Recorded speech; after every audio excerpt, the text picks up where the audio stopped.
I showed up to my wife's office with a flower bouquet and a flight ticket to Paris for Valentine, only to see my wife's co-workers congratulating her on her engagement with the CEO. Then my wife kissed him and flashed the diamond ring, while everyone cheered. So I walked away, quietly canceled every payment, trip, and pulled out my 83% company share, $557 million worth.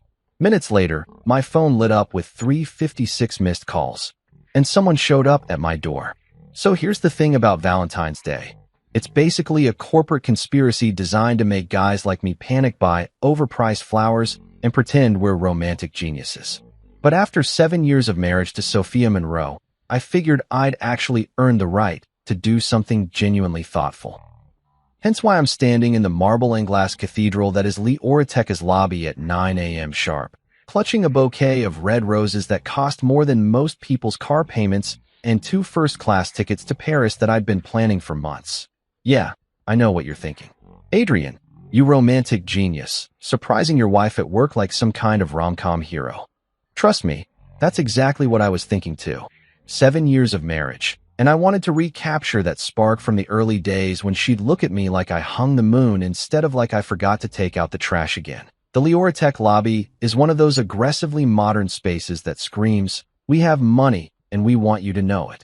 Floor-to-ceiling windows, sleek reception desk that probably costs more than a house, and enough chrome to blind a small aircraft. The kind of place where you feel underdressed even when you're wearing a $1,000 suit. Which, for the record, I absolutely was. I'd rehearsed this moment in my head about 50 times.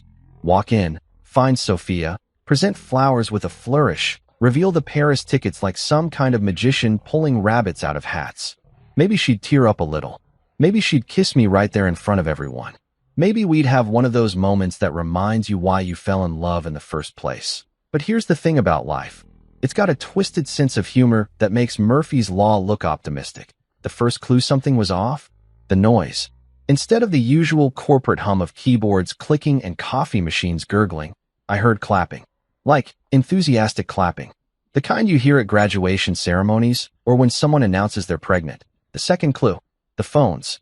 Every single person in that lobby had their phone out, cameras flashing like I'd walked into a paparazzi convention. Which, let me tell you, is not exactly the intimate romantic moment I was going for. And then I saw it. Or rather, I saw them. Right there in the center of the atrium, surrounded by what looked like half the company's workforce, was my wife. Sophia Monroe, in all her perfectly coiffed, designer-dressed glory. And she wasn't alone. Damien Locke, CEO of our biggest competitor, tall enough to play basketball and groomed like he stepped out of a men's magazine, was down on one knee, in front of my wife, sliding what looked suspiciously like a diamond ring onto her finger. For a second, I thought maybe I was having some kind of stress-induced hallucination. Maybe I'd finally snapped from too many 18-hour work days and my brain was playing tricks on me. But then Sophia leaned down and kissed him. Not a quick peck, not an awkward business relationship thing. A full-on, passionate, I've been waiting for this moment my whole life kiss. The crowd erupted. Congratulations, they chanted, like they were at a sporting event and their team had just scored the winning touchdown. Phones kept flashing. Someone might have actually thrown confetti, though that could have been the stress-induced hallucination thing again. I stood there like a statue, still holding my romantic gesture supplies, watching my marriage implode in real time while surrounded by what felt like the world's most enthusiastic audience. The roses in my hand suddenly felt ridiculous, like showing up to a gunfight with a water balloon. The Paris tickets might as well have been Monopoly money. 7 years of marriage, and apparently I'd missed the memo about the divorce. Here's what's really messed up. I didn't scream. I didn't drop the flowers dramatically and storm out like some scorned lover in a soap opera. I didn't even clear my throat loudly or make one of those passive-aggressive comments that would have at least acknowledged my existence. I just stood there, processing the fact that my wife was currently making out with another man while wearing his engagement ring. And somehow the most surreal part was that everyone else seemed totally fine with this situation. Like they'd all gotten an invitation to this little celebration and somehow mine had gotten lost in the mail. Chloe Tan, the receptionist, caught my eye from behind her desk. Poor kid looked like she wanted to disappear into the floor. She gave me this bewildered look that clearly said, "Sir, I have no idea what's happening here, but I'm pretty sure it's not good. I nodded at her, because apparently my brain had decided that polite acknowledgement was the appropriate response to watching your marriage end in front of a live studio audience, and turned around.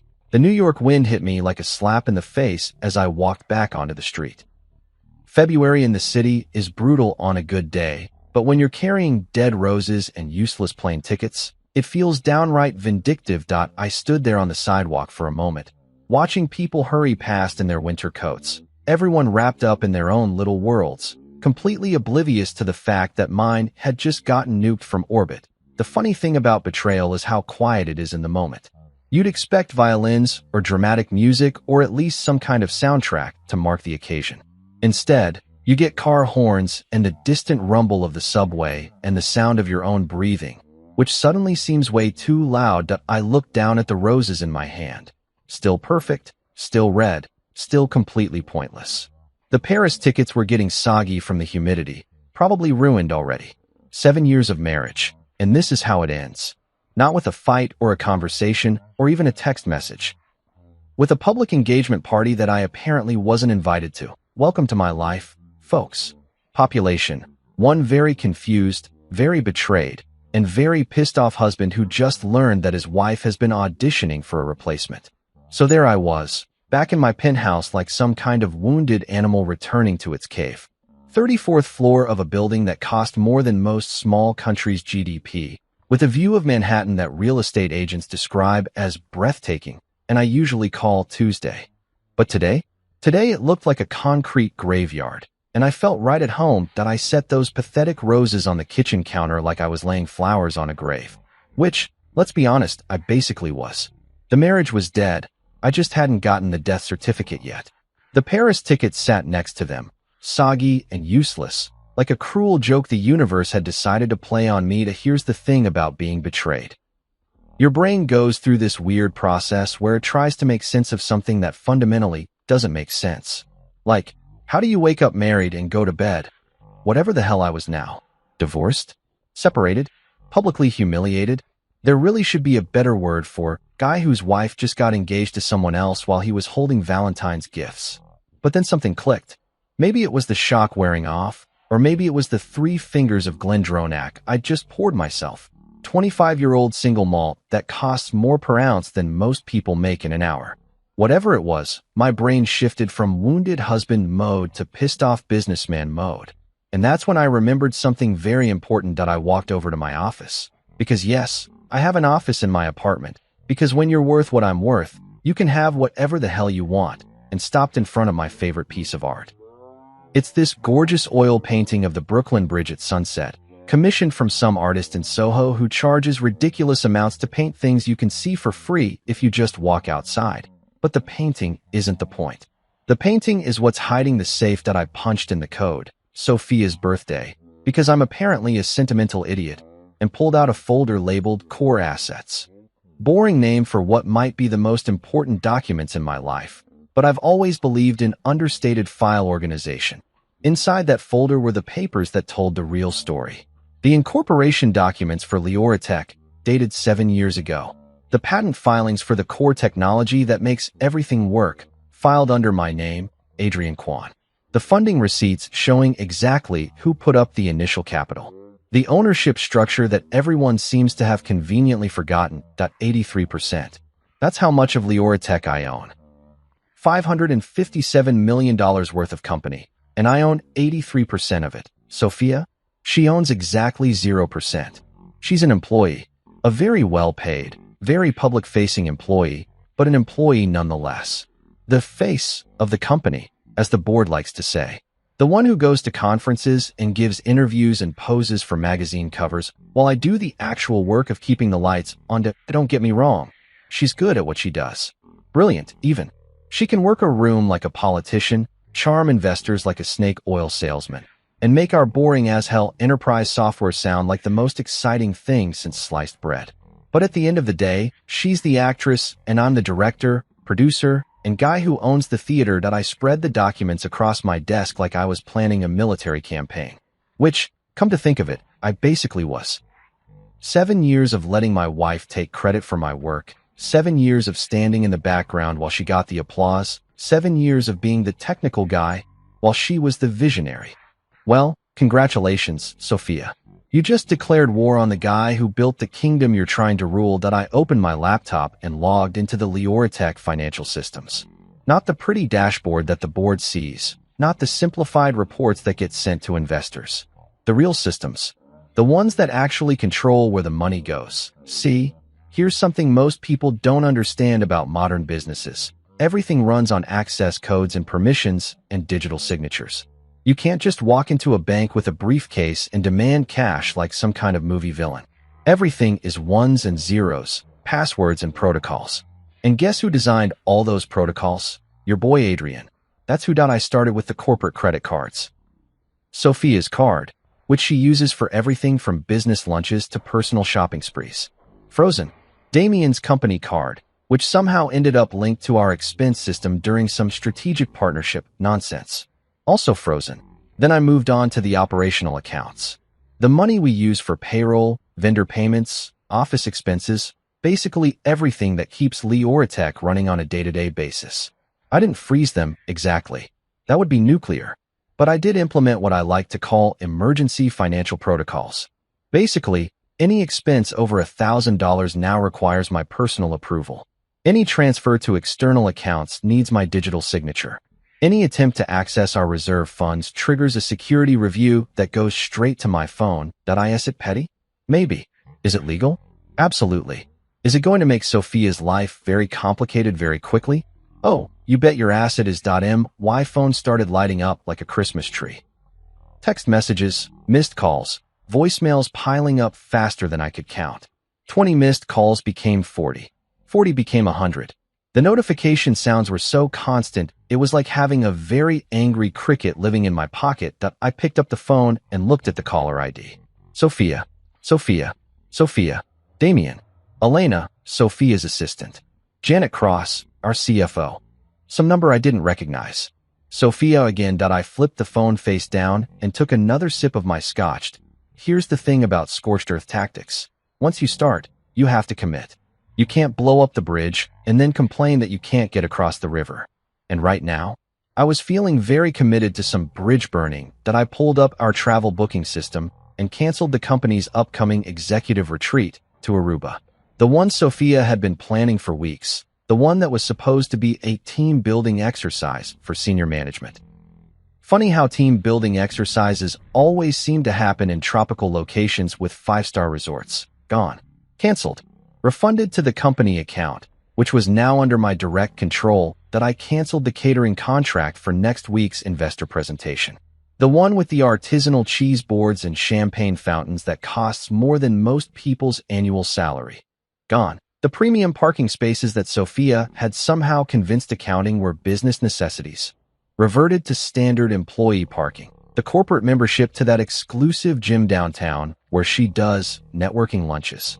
Suspended pending review. By the time I was done, I'd systematically dismantled every perk, every convenience, every little luxury that Sophia had built into her corporate lifestyle. And the beautiful part? It was all completely legal, completely within my rights as majority owner, and completely devastating to someone who'd gotten used to living like a queen. My phone was still buzzing like an angry hornet. The number of missed calls had to be in the hundreds by now. But I just sat there, surrounded by the paperwork that proved I owned this empire, sipping my scotch and watching the city lights twinkle below. Tomorrow was going to be very interesting. Morning came with the kind of silence that feels dangerous. You know that moment in horror movies right before the killer jumps out? That's what my penthouse felt like at 7 a.m. No buzzing phone. I'd finally turned the damn thing off around 3 a.m. when the missed call count hit something like 347. No traffic noise filtering up from 34 floors below. Just me, my coffee machine, and the lingering taste of last night's scotch. I was halfway through my first cup of actually decent coffee. None of that green smoothie bullshit Sophia had tried to convert me to, when the intercom crackled to life. Mr. Kwan, Patrick Delgado, the concierge, sounded like he was walking on eggshells. Patrick's worked this building for 15 years, seen everything from messy divorces to federal investigations, and he's got this professional poker face that could make a casino dealer jealous. But today, Today he sounded nervous. Yeah, Patrick, what's up? Sir, there's a young woman down here in the lobby. Says she works for your wife. I mean, Mrs. Monroe. She looks pretty distressed, sir. Should I send her up? Elena Vargas. Had to be. Sophia's assistant, 26 years old, fresh out of NYU with a business degree and enough optimism to power a small city.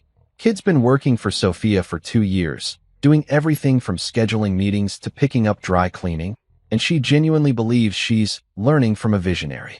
Poor thing has no idea she's been working for a professional bullshit artist. Send her up, Patrick. Thanks. 5 minutes later, my doorbell rang. When I opened the door, Elena looked like she'd been hit by a truck. Her usually perfect makeup was streaked with mascara. Her blonde hair was doing this weird thing where it looked like she'd been running her hands through it all night, and she was clutching an overstuffed handbag like it contained the secrets of the universe. Mr. Kwan, she said, and her voice cracked like she was 13 years old.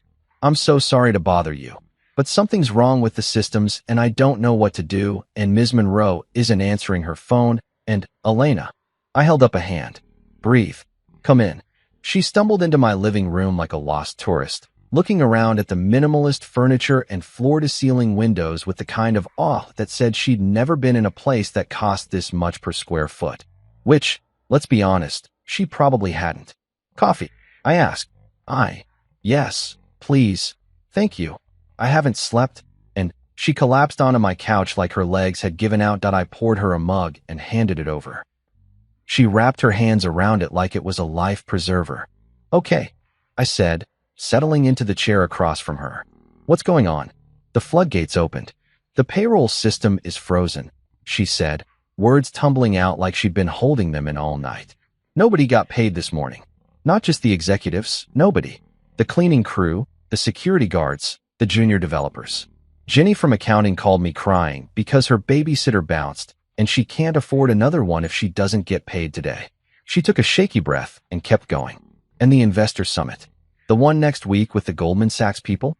The venue called and said our deposit got reversed. Something about insufficient funds, which doesn't make sense because we had $12 million in the operational account last week. I sipped my coffee and said nothing. Elena's eyes were getting wider and more panicked. And then Ms. Monroe's corporate card got declined. At Starbucks, Mr. Kwan. Starbucks. She was trying to buy coffee for her meeting with the venture capital firm from Boston, and her card got declined for a $6 latte. She called me screaming, but I don't understand what happened.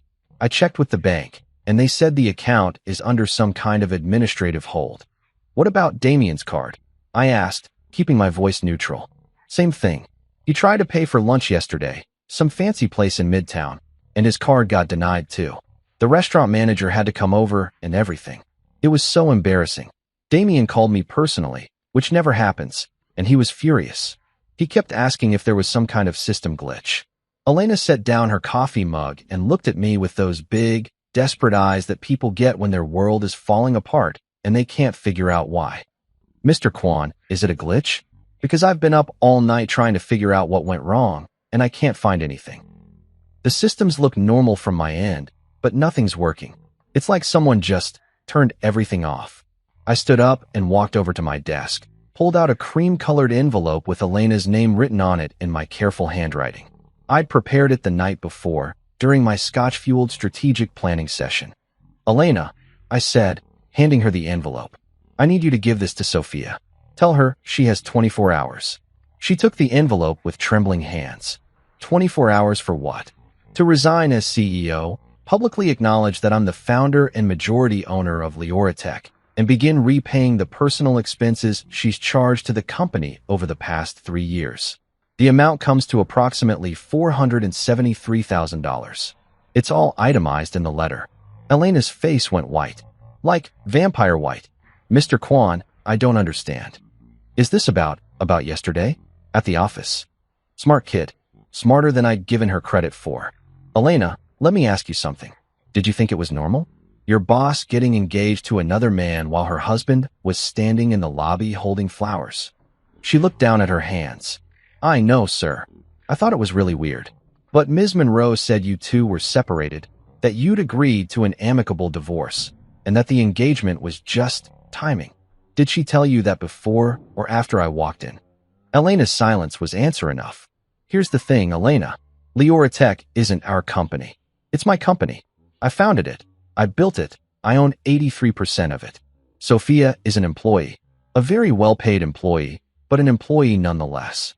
And as of yesterday, she became an employee who's breaching her fiduciary duty to the company and engaging in activities that directly harm shareholder interests.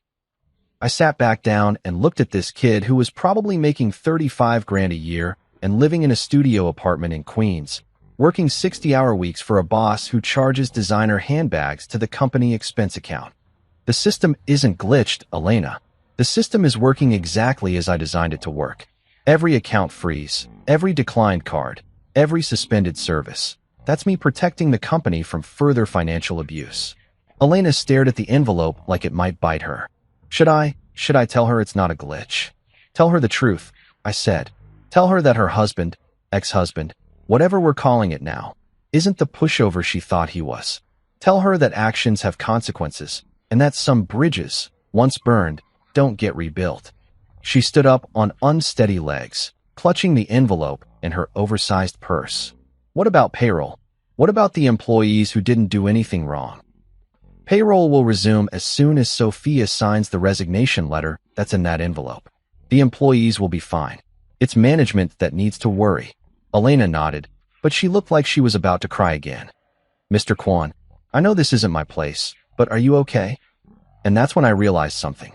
This 26-year-old assistant, who probably couldn't afford health insurance, was the first person to ask me that question. Not Sophia, not the board members, not any of the people who were supposedly on my side. Just Elena, who was stuck in the middle of a war she didn't start. I'm fine, Elena. Better than fine, actually. For the first time in years, I'm exactly where I'm supposed to be. She walked to the door, then turned back. For what it's worth, Mr. Kwan, I always thought you were the real genius behind Leora Tech.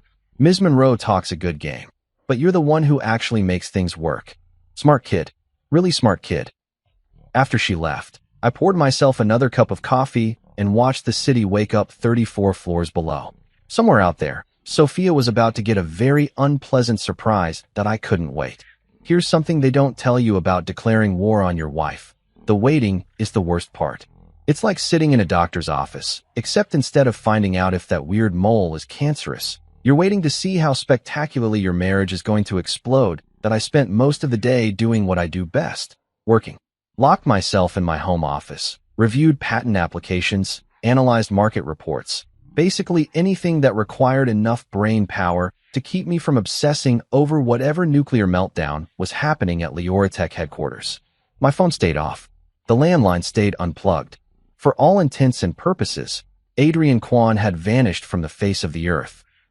Around 6 p.m., I ordered Thai food from that place on Columbus that doesn't care if you're worth $500 million or living paycheck to paycheck. They just make really good pad Thai and leave you alone.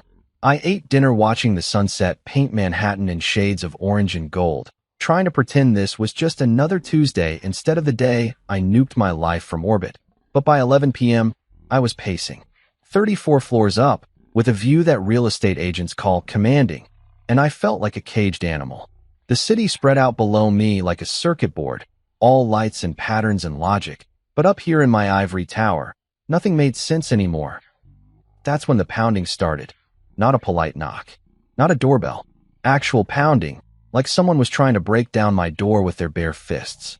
The kind of desperate hammering that says emergency or police raid or ex-wife having a complete mental breakdown. I checked my watch. 11:45 p.m. Classy. Through the peephole, I could see her. Sophia Monroe, though I guess technically she was still Sophia Kwan for another few hours, standing in my hallway looking like she'd been through a blender. Her usually perfect makeup was streaked down her cheeks in black rivers. Her hair, which normally looked like she'd just stepped out of a salon, was doing this wild thing where half of it had escaped whatever she'd used to hold it back. And she was still wearing that engagement ring, the diamond catching the hallway light like a tiny spotlight announcing her betrayal. But here's the thing that really got me. She looked small. Sophia's never been tall, but she's got this presence that makes her seem bigger than she actually is. Command presence, they call it in the military. The ability to walk into a room and have everyone automatically assume you're in charge. Tonight, she looked like a lost kid who'd wandered away from her parents at the mall. I opened the door. "Please, Adrian," she whispered, and her voice was this broken thing that didn't sound anything like the confident CEO who'd been giving TED Talks and gracing magazine covers. "Don't do this." I leaned against the doorframe, not inviting her in, not closing the door, just watching this woman I'd been married to for 7 years fall apart in my hallway. "Don't do what exactly?" "You know what." She wiped her nose with the back of her hand, and I noticed her mascara had left black smudges on her sleeve. "The accounts, the cards, the payroll. Elena told me about the letter." "Oh, so you got my terms." "They're insane, Adrian. $473,000? For business expenses?" I almost laughed. "Business expenses? Sophia, you charged a weekend at the Four Seasons to the company because you said you needed to recharge your creative energy. You bought a $12,000 handbag and claimed it was a networking tool. You hired a personal trainer and called it executive wellness. Those were legitimate. The fuck they were." The profanity just slipped out, and Sophia actually flinched. I don't curse much, never saw the point, but sometimes a situation calls for precision language. "You've been treating Leoratech like your personal piggy bank for 3 years, and now you're pissed that someone finally noticed." She stepped closer, and I could smell her perfume, that expensive stuff that costs more per ounce than most people make in a day. It used to drive me crazy in a good way. Now it just made me tired. "This isn't about the money," she said. "This is about yesterday. About Damien." "Is it?" "I know how it looked, but you don't understand the situation. We were going to tell you. The engagement was it was supposed to be temporary. A business arrangement." Now I did laugh, and it came out harsh and bitter. "A business arrangement. Right. Is that what you call making out with another man in front of half our employees?" Her face crumpled. It wasn't supposed to happen like that. Damien was supposed to propose quietly, and then we were going to use the engagement to leverage the merger talks with his company. It was strategic, Adrian. You know how these things work. Strategic. I repeated the word like it tasted bad. "You got engaged to another man as a business strategy. It wasn't real. The engagement wasn't real. It was a way to test you." And there it was. The line that made me want to put my fist through the wall. "Test me? Test me how exactly?" "To see if you'd fight for me." The words came out in a rush, like she'd been practicing them. "To see if you still cared enough to get angry, to make a scene, to do something. Anything. We've been drifting apart for months, Adrian. You work 18-hour days. You barely talk to me. You act like I'm just another employee instead of your wife. I thought if I made you jealous, if I made you think you were losing me, maybe you'd remember why you married me in the first place." I stared at her for a long moment, processing this information. My wife had gotten engaged to another man to test my devotion. My wife had humiliated me in front of our entire company because she wanted to see if I cared enough to fight back. "Well," I said finally, "congratulations. You tested me, and now you know exactly how much fight I have left." "Adrian, please. You know what the really fucked up part is, Sophia? If you just talked to me, if you just said, 'Hey, I feel like we're growing apart. Maybe we should work on our marriage,' I would have listened. I would have made changes. I would have fought for us." I pushed off from the doorframe and took a step back into my apartment. "But you didn't do that. You decided to play games. You decided to manipulate me, to humiliate me, to test me like I was some kind of lab rat. And then you want to stand here and tell me it wasn't real. The engagement wasn't real, but the feelings, stop." I held up a hand. "Just stop. You want to know what's real? This conversation is real. That ring on your finger is real. The fact that you're standing in my hallway at midnight crying about consequences is real." She looked down at the engagement ring like she'd forgotten it was there. "I could give it back. I could make a public statement, say it was all a misunderstanding. We could use this, Adrian. We could use the drama to generate publicity for the company. People love a good redemption story. Jesus Christ, Sophia. Even now, even standing here with your marriage falling apart, you're thinking about publicity angles. It's what I do. It's who I am. No, I said, it's who you've become. And it's not someone I want to be married to anymore." She started crying harder then, these ugly, choking sobs that probably would have broken my heart yesterday.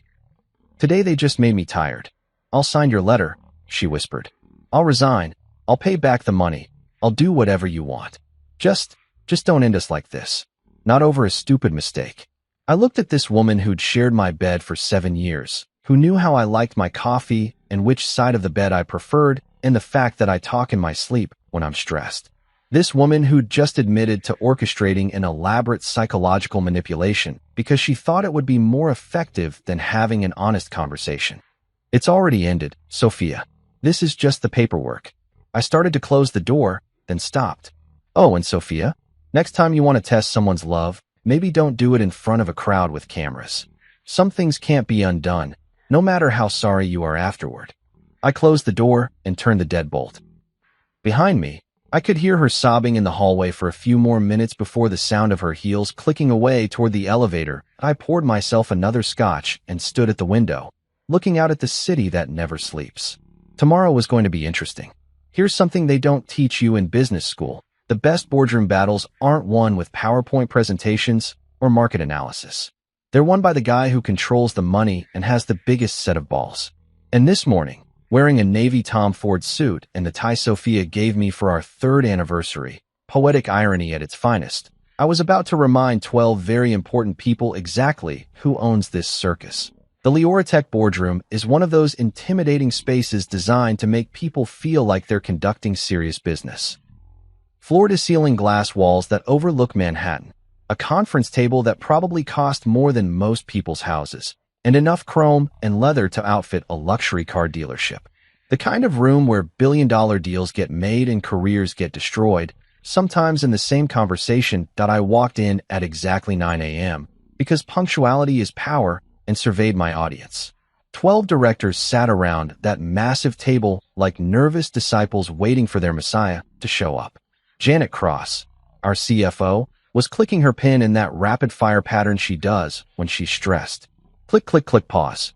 Click, click, click, pause. Like a nervous metronome counting down to disaster. Marcus Webb, our lead investor from Goldman Sachs, was scrolling through his phone with the kind of focused intensity that said he was probably reading very unflattering articles about us. Dr. Patricia Huang, our head of R&D, looked like she hadn't slept in days.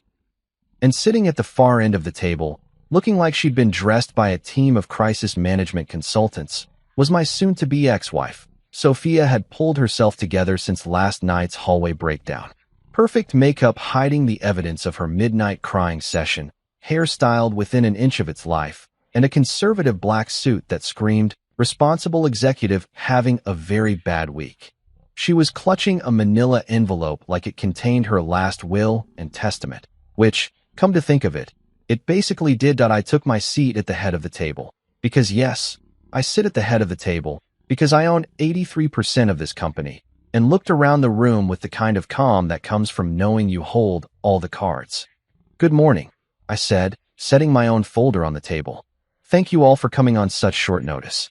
I know yesterday's events have raised some questions, and I thought it was time we cleared the air. Marcus Webb cleared his throat. Adrian, we need to discuss the operational issues.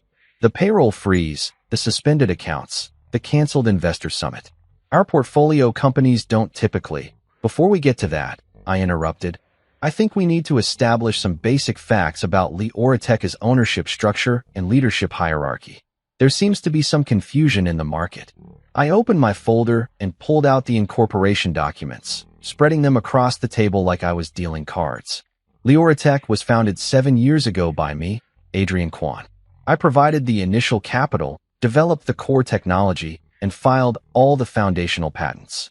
I currently own 83% of the company. Dr. Huang leaned forward. Adrian, we all know you're the majority shareholder, but do we? I turned to face the board. Because yesterday I watched TechCrunch publish an article calling Sophia the visionary behind Leoratech's revolutionary platform. Last month, Forbes profiled her as the CEO who's redefining enterprise software. And 3 weeks ago, she gave a keynote at the Digital Innovation Summit where she talked about her company and her vision for the future. The pen clicking stopped. Janet's face had gone pale. Now, I understand that Sophia has been an excellent public face for the company. She's articulate, charismatic, and very good at explaining complex technology to people who don't understand it. But there's a difference between being a spokesperson and being a founder. I stood up and walked to the whiteboard. Because yes, we have a whiteboard in our fancy boardroom. Because sometimes you need to draw pictures for people who make millions of dollars but can't grasp basic concepts. Let me break this down in terms everyone can understand. I grabbed a marker and started writing numbers. Leora Tech generated $1.2 billion in revenue last year. Of that, approximately $900 million came directly from licenses and implementations of patents that I developed and filed. Another $200 million came from consulting services based on proprietary algorithms that I created. The remaining $100 million came from various partnerships and integrations. More numbers went on the board. In the same period, Leora Tech spent $557 million on operations. Of that, $340 million went to legitimate business expenses, salaries, equipment, office space, actual business development. The remaining $217 million went to what I generously call executive lifestyle management. I turned back to the board. Artisanal coffee bars in every office. A corporate jet that's used more for weekend getaways than business travel. Executive retreats to tropical locations where the most strenuous activity is poolside networking. A marketing budget that's somehow larger than our R&D budget, despite the fact that our technology sells itself. Marcus was scribbling notes furiously. Dr. Huang looked like she was doing math in her head and not liking the results. Now, I continued, let's talk about yesterday's events. At approximately 9:15 a.m., while I was attempting to surprise my wife with Valentine's gifts, I discovered that she had become engaged to Damien Locke, CEO of Nexus Dynamics, our primary competitor. This engagement was announced publicly, in our lobby, in front of our employees, and was recorded by multiple devices. The silence in the room was so thick you could cut it with a knife. As majority owner, and as someone with a fiduciary duty to protect shareholder interests, I immediately implemented emergency financial protocols to prevent any potential conflicts of interest or misuse of company resources. These protocols will remain in place until we can ensure that Leora Tech's interests are being protected. I walked back to my seat but didn't sit down. Power move. Force everyone to look up at you. Which brings us to today's agenda item. I nodded toward Sophia. The resignation of our current CEO and the appointment of new leadership. Sophia stood up slowly, still clutching that manila envelope. When she spoke, her voice sounded like broken glass trying to form words. I, Sophia Monroe, hereby resign as Chief Executive Officer of Leora Tech, effective immediately. She opened the envelope and pulled out a single sheet of paper. I also want to make a public statement acknowledging that Adrian Kwan is the founder, majority owner, and true architect of Leora Tech's success. I have served as the public face of the company, but I was never its creator or visionary. She set the paper on the table like she was placing flowers on a grave. I take full responsibility for any confusion about the company's leadership structure, and I apologize to the board, our employees, and our investors for any damage my actions may have caused. The confession landed like a nuclear bomb in the middle of that pristine boardroom. Marcus Webb actually dropped his pen. Dr. Huang's mouth fell open. Janet was staring at the paper like it might spontaneously combust. Furthermore, Sophia continued, I acknowledge that certain personal expenses may have been inappropriately charged to company accounts, and I commit to working with our financial team to identify and repay any such charges. She sat down heavily, like her legs had given out. I let the silence stretch for a full 30 seconds before speaking. Thank you, Sophia. I accept your resignation. I turned to the board. I'm assuming the role of CEO and Financial Oversight Director, effective immediately. Any expenditures over $10,000 will require my personal approval. Any contracts or partnerships will require board review. Any public statements about company direction or strategy will come through me. Dr. Huang raised her hand like she was in school. What about Damien Locke? What about Nexus Dynamics? Damien Locke is permanently banned from any involvement with Leora Tech business. Any existing partnerships or collaborations with Nexus Dynamics are terminated as of today. We'll honor existing contracts, but there will be no new agreements. Marcus finally found his voice. Adrian, this is a significant change in leadership structure. The investors will want to see a transition plan, stability metrics. The investors, I said, sitting down and folding my hands, will get exactly what they've always wanted. a company run by the person who actually built it. Leoratech just became a lot more stable, not less. I looked around the table at 12 very expensive people who were slowly realizing that their understanding of this company had been fundamentally wrong for 7 years. Any other questions? The silence told me everything I needed to know. Good. Let's get to work. You know what's funny about crisis management consultants? They're like interior decorators for disasters. They want everything to look pretty and coordinated, even when your life is burning down around you. Which is why, 3 hours after my boardroom coup, I was sitting in a cramped conference room with 2 overpaid PR specialists who kept using phrases like narrative control and reputation rehabilitation. "We need to soften this," said Miranda Cole, a 40-something blonde who probably charged more per hour than most people make in a month. She was wearing one of those power suits that screams, "I went to Wharton and I want you to know it." And she'd been talking nonstop for 20 minutes about messaging strategy. Soften what exactly? I asked, because apparently I'm a glutton for punishment. The whole situation, the divorce, the engagement, the leadership change. Right now it looks like a soap opera. We need to make it look like a carefully planned transition. Her partner, some guy named Brad who looked like he'd stepped out of a men's magazine and talked like he'd swallowed a marketing textbook, nodded enthusiastically. Exactly. We craft a narrative about natural evolution, mutual respect, amicable separation. Make Sophia look like a visionary who's stepping back to pursue new opportunities. I looked at these two and wondered if they'd been dropped on their heads as children. "Let me get this straight," I said. "You want me to lie? You want me to pretend that my wife didn't publicly humiliate me, didn't embezzle company funds, and didn't get engaged to our biggest competitor while I was standing in the lobby holding flowers?" Miranda leaned forward with the kind of earnest expression that probably worked on naive startup founders. "We want you to control the narrative before someone else does. Right now, you look like a vengeful ex-husband who's using his business position to punish his wife. That's not good for anyone." "I am a vengeful ex-husband using my business position to punish my wife," I said. "That's literally exactly what's happening here. Why would I pretend otherwise?" Brad jumped in with his consultant voice. "Because perception is reality in the business world, Adrian. It doesn't matter what actually happened. It matters what people think happened."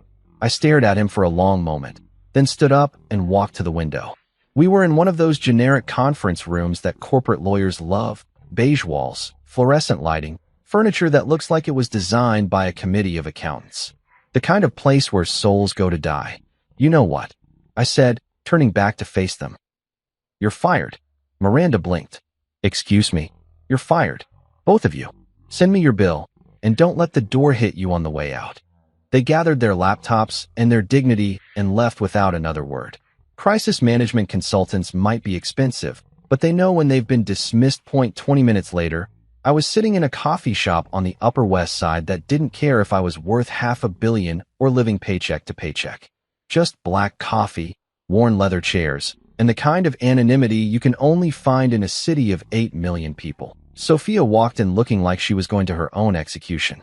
Gone was the power suit from the boardroom. Instead, she was wearing jeans and a simple sweater, her hair pulled back in a ponytail, no makeup to hide the dark circles under her eyes. She looked like the woman I'd married 7 years ago, before the magazine covers and TED Talks and executive lifestyle management. She sat down across from me without ordering anything. "The PR people said you fired them," she said. "Yep. Why?" "Because they wanted me to lie about what happened. And I'm done lying." She pulled a folded piece of paper from her purse and slid it across the table. I wrote a statement. For the press release. I unfolded it and read. It was exactly the kind of corporate poetry that Miranda and Brad would have loved. Phrases like mutual decision to pursue separate paths and deep respect for our shared accomplishments, an exciting new chapter in both our personal and professional lives. Pure, grade A bullshit that I folded the paper back up and handed it to her. "No, Adrian, no. I'm not signing off on some fairy tale that makes you look like a visionary and me look like a supportive partner. That's not what happened." I pulled out my phone and opened a new note. "Here's what we're going to say." I started typing, reading aloud as I wrote. "Leoratech announces a change in leadership structure, effective immediately. Adrian Kwan, founder and majority owner of Leoratech, has assumed the role of Chief Executive Officer. Sophia Monroe has resigned from her position as CEO to pursue other opportunities. Sophia was shaking her head. That makes me sound like I was fired. You were fired. By your husband, for sleeping with the competition. But I'm being generous and calling it a resignation. Adrian, please. I held up a hand and kept typing. Mr. Kwon founded Leoratech 7 years ago and has been the primary architect of its technology platform and business strategy. Ms. Monroe served as the public face of the company during its growth phase.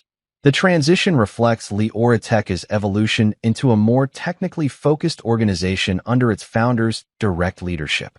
I looked up at her. That's it. Simple, factual, and true. It doesn't explain anything. People are going to ask questions. Let them ask. The truth isn't complicated, Sophia. You got caught embezzling and cheating, and now you're facing consequences. Everything else is just noise.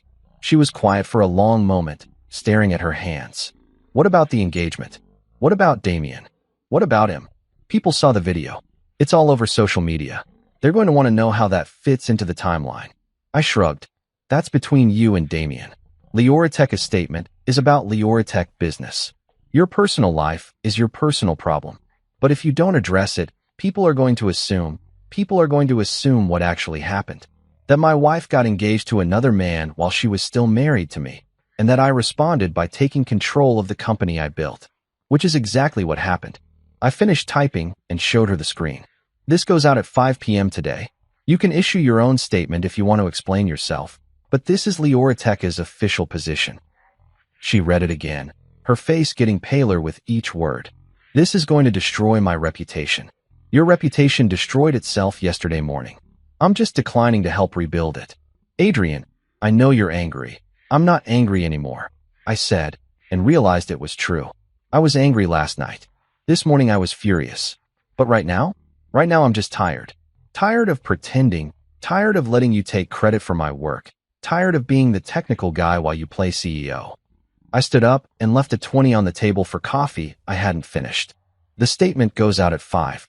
If you want to add anything, you've got until 4:30. What if I refuse to sign it? Then it goes out without your signature. And tomorrow I start talking to journalists about the $473,000 in fraudulent expenses. Your choice. I walked out of that coffee shop and into the afternoon Manhattan chaos, leaving my soon-to-be ex-wife sitting alone with a statement that told the truth for the first time in years. It's exactly 5 p.m. The press release went live. By 5:30, my phone was ringing off the hook with interview requests. By 6 p.m., TechCrunch had posted an article calling me the hidden genius behind Leoratech's success. By 8 p.m., Forbes wanted to do a cover story. Sophia's phone, I imagined, had gone very quiet very quickly. Funny how the truth works that way. You know what nobody tells you about becoming suddenly famous in the tech world? Everyone wants a piece of you, and 90% of them are complete vultures. 2 weeks after my press release turned Leoratech's leadership structure upside down, I was sitting in meetings with venture capitalists who pronounced my name wrong, startup founders who wanted me to validate their half-baked ideas, and reporters who kept asking if I was okay after my very public divorce. But then, on a Tuesday morning that started like any other, I got an email that actually made me sit up and pay attention. Mr. Kwon.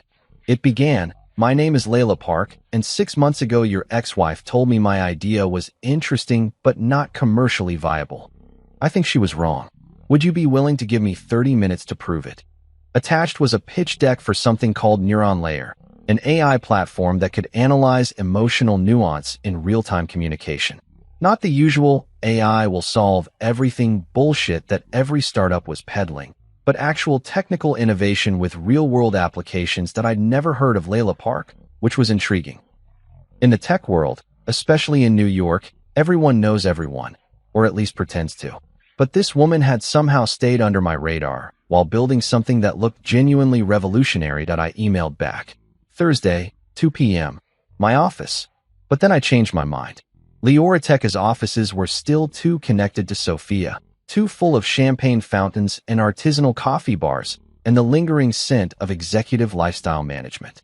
If I was going to look at something real, something new, I wanted to do it somewhere that felt authentic, which is how I found myself standing in a converted warehouse in Brooklyn, breathing air that smelled like coffee beans and machine oil, and the particular energy that comes from people actually building things instead of just talking about building things. Layla Park turned out to be 27 years old, 5'0", with the kind of focused intensity that made you pay attention even when she was just shaking your hand. She was wearing jeans and a t-shirt that had actual coffee stains on it. Not the kind of carefully curated casual that tech executives wear to prove they're one of the people, but the real thing. The uniform of someone who'd been coding for 18 hours straight and forgotten that food exists. "Mr. Kwan," she said, leading me through a space that was part office, part laboratory, part controlled chaos. "Thank you for coming out here. I know it's not exactly Manhattan corporate." "That's exactly why I wanted to come here," I said, looking around at workstations that were obviously built for function over form, whiteboards covered in actual equations instead of marketing slogans, and a coffee setup that involved a single, ancient machine instead of a barista who charged more per latte than most people make in an hour. The team was small.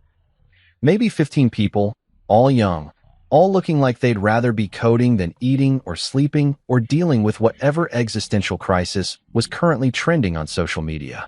The kind of people who built things because they couldn't help themselves, not because they wanted to get rich and famous. "Show me what you've got," I said. Layla walked me over to a workstation where 3 monitors displayed what looked like a conversation analysis in real time.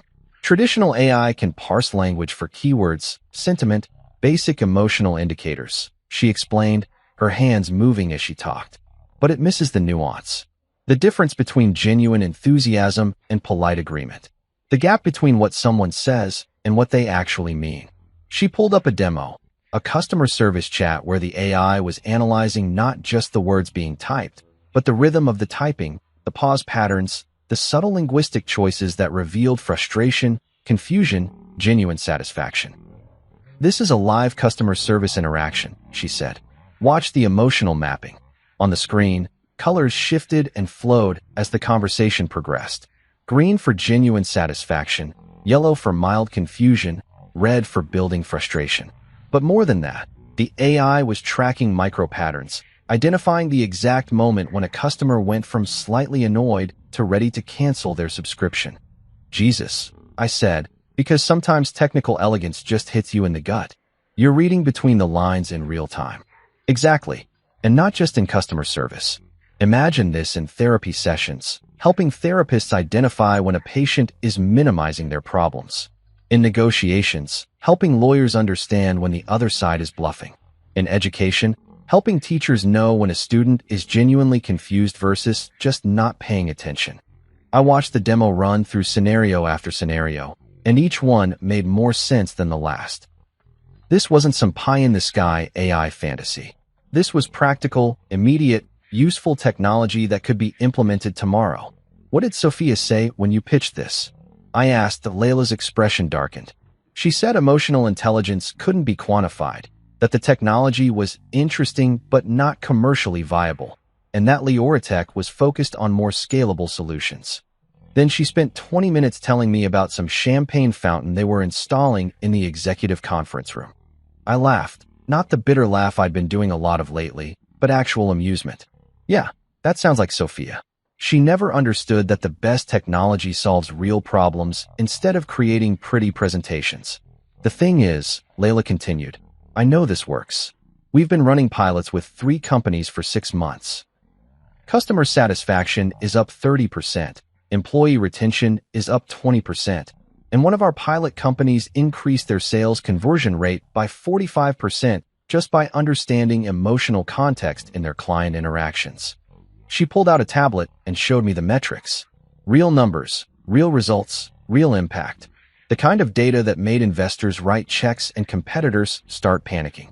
"What do you need?" I asked.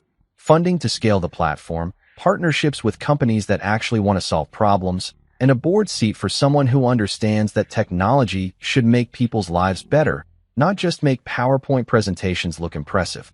I looked around the warehouse again, at the team of brilliant kids who were building something that could change how humans communicate, at the workstations that prioritized function over form, at the energy of people who believe they could actually make the world better through code. 25 million for 40% and a board seat, I said. Layla blinked. I what? $25 million for 40% equity and a board seat. Standard terms. I'll have my lawyers draft the paperwork by Friday. The warehouse went quiet. Not the nervous quiet of people afraid they're about to get fired, but the stunned quiet of people who've just realized their dreams are about to become reality. Mr. Kwan, Layla said, are you serious? Dead serious. But I have conditions. Her face got cautious. What kind of conditions? No champagne fountains. No artisanal coffee bars. No executive retreats to tropical locations. No marble lobbies or ice sculptures or any of the bullshit that turns a tech company into a lifestyle brand. You keep doing what you're doing, building things that matter. The team erupted in cheers. Someone might have actually cried. Diego Ramos, one of the senior engineers who'd somehow escaped the Leoratech corporate culture wars, was grinning like he'd won the lottery. Also, I added, you're hiring Elena Vargas as your operations manager. She's been working for people who don't appreciate intelligence and dedication. I think she'd fit in better here. As I walked back to my car, leaving behind a warehouse full of brilliant people who were about to change the world, I realized something. For the first time in years, I felt like I was building something real instead of just managing something pretty. Sophia could keep her champagne fountains. I had something better. I had the future.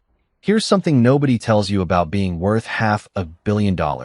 Eventually, you realize that marble countertops and floor-to-ceiling windows and views that make real estate agents weep don't actually make you happy. They just make you expensive.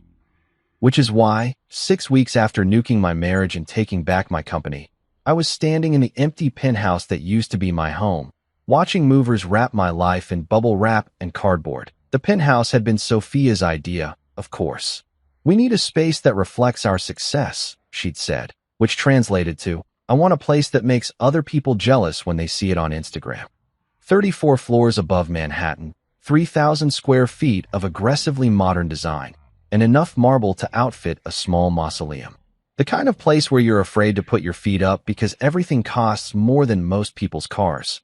But as I watched the movers tape up boxes and dismantle furniture that I'd never actually liked, I felt lighter. Like I was shedding skin that had never quite fit right. Sir, one of the movers, a guy named Carlos who'd been doing this job for 20 years and had the arms to prove it, gestured toward the kitchen. What about the espresso machine? I looked at the chrome monstrosity that took up half the counter space and required a PhD in mechanical engineering to operate. Sophia had bought it because some lifestyle blogger said it was essential for the modern executive. I'd used it maybe twice, and both times I'd ended up just going to the deli downstairs for actual coffee. Leave it, I said. The new owners can figure out what to do with it.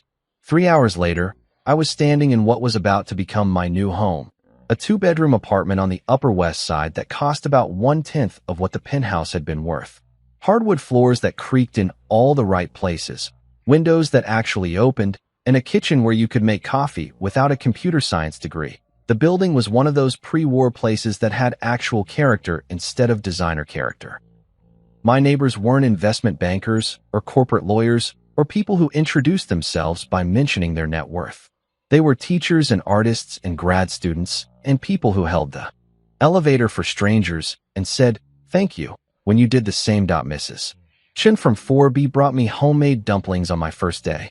Welcome to the building, she said, like it was perfectly normal to feed your neighbors instead of pretending they didn't exist. When I told her I was between jobs, technically true, she didn't ask what I did before or how much money I made. She just said the dumplings were better reheated in a pan, not the microwave. That first night, sitting on my couch, an actual comfortable couch, not some designer torture device that looked good in magazines. Eating Mrs. Chen's dumplings and listening to the sounds of people living actual lives instead of performing success, I felt something I hadn't felt in years, peace, which is probably why, when Columbia University called 3 days later, I didn't hang up immediately. Mr. Kwan, said Dr. Margaret Torres, chair of the computer science department, we'd like to offer you a visiting professorship. 1 class per semester, graduate level, focus on practical applications of emerging technologies. Teaching. When was the last time I'd thought about teaching? Probably never, if I'm being honest. My career had been about building things, selling things, scaling things. The idea of standing in front of a classroom, and actually explaining concepts instead of just implementing them felt completely foreign. What would I be teaching? I asked. Whatever you want. Your expertise in AI implementation, your experience with large-scale system architecture, your insights into turning research into viable products. The students need to hear from someone who's actually built things instead of just studying them. I thought about it for exactly 30 seconds. I'll do it. 2 weeks later, I was standing in front of 23 graduate students who looked like they'd been living on coffee and determination for the past 6 months. Which, let's be honest, they probably had. Graduate school in computer science is basically an endurance test disguised as education. Good morning, I said, looking out at faces that ranged from cautiously optimistic to completely exhausted. I'm Adrian Kwan, and before we start, let me tell you what this class isn't going to be about. I wrote on the whiteboard. Yes, an actual whiteboard, not some fancy digital display. Theory without application. Code without purpose. Innovation without impact. This class is about building things that matter. Not building things that look impressive on your resume or make investors write checks, but building things that actually solve real problems for real people. A hand shot up. Student in the back row, wearing a hoodie that had definitely seen better days. Professor Kwan, what's the difference between innovation and impact? Good question. I pointed to her. What's your name? Aria Nguyen. Aria, how many of you have spent the last semester working on projects that you know will never be used by anyone except your professors? About half the hands in the room went up. Honest kids, that's innovation without impact. You're solving theoretical problems with elegant solutions that will live and die in academic papers.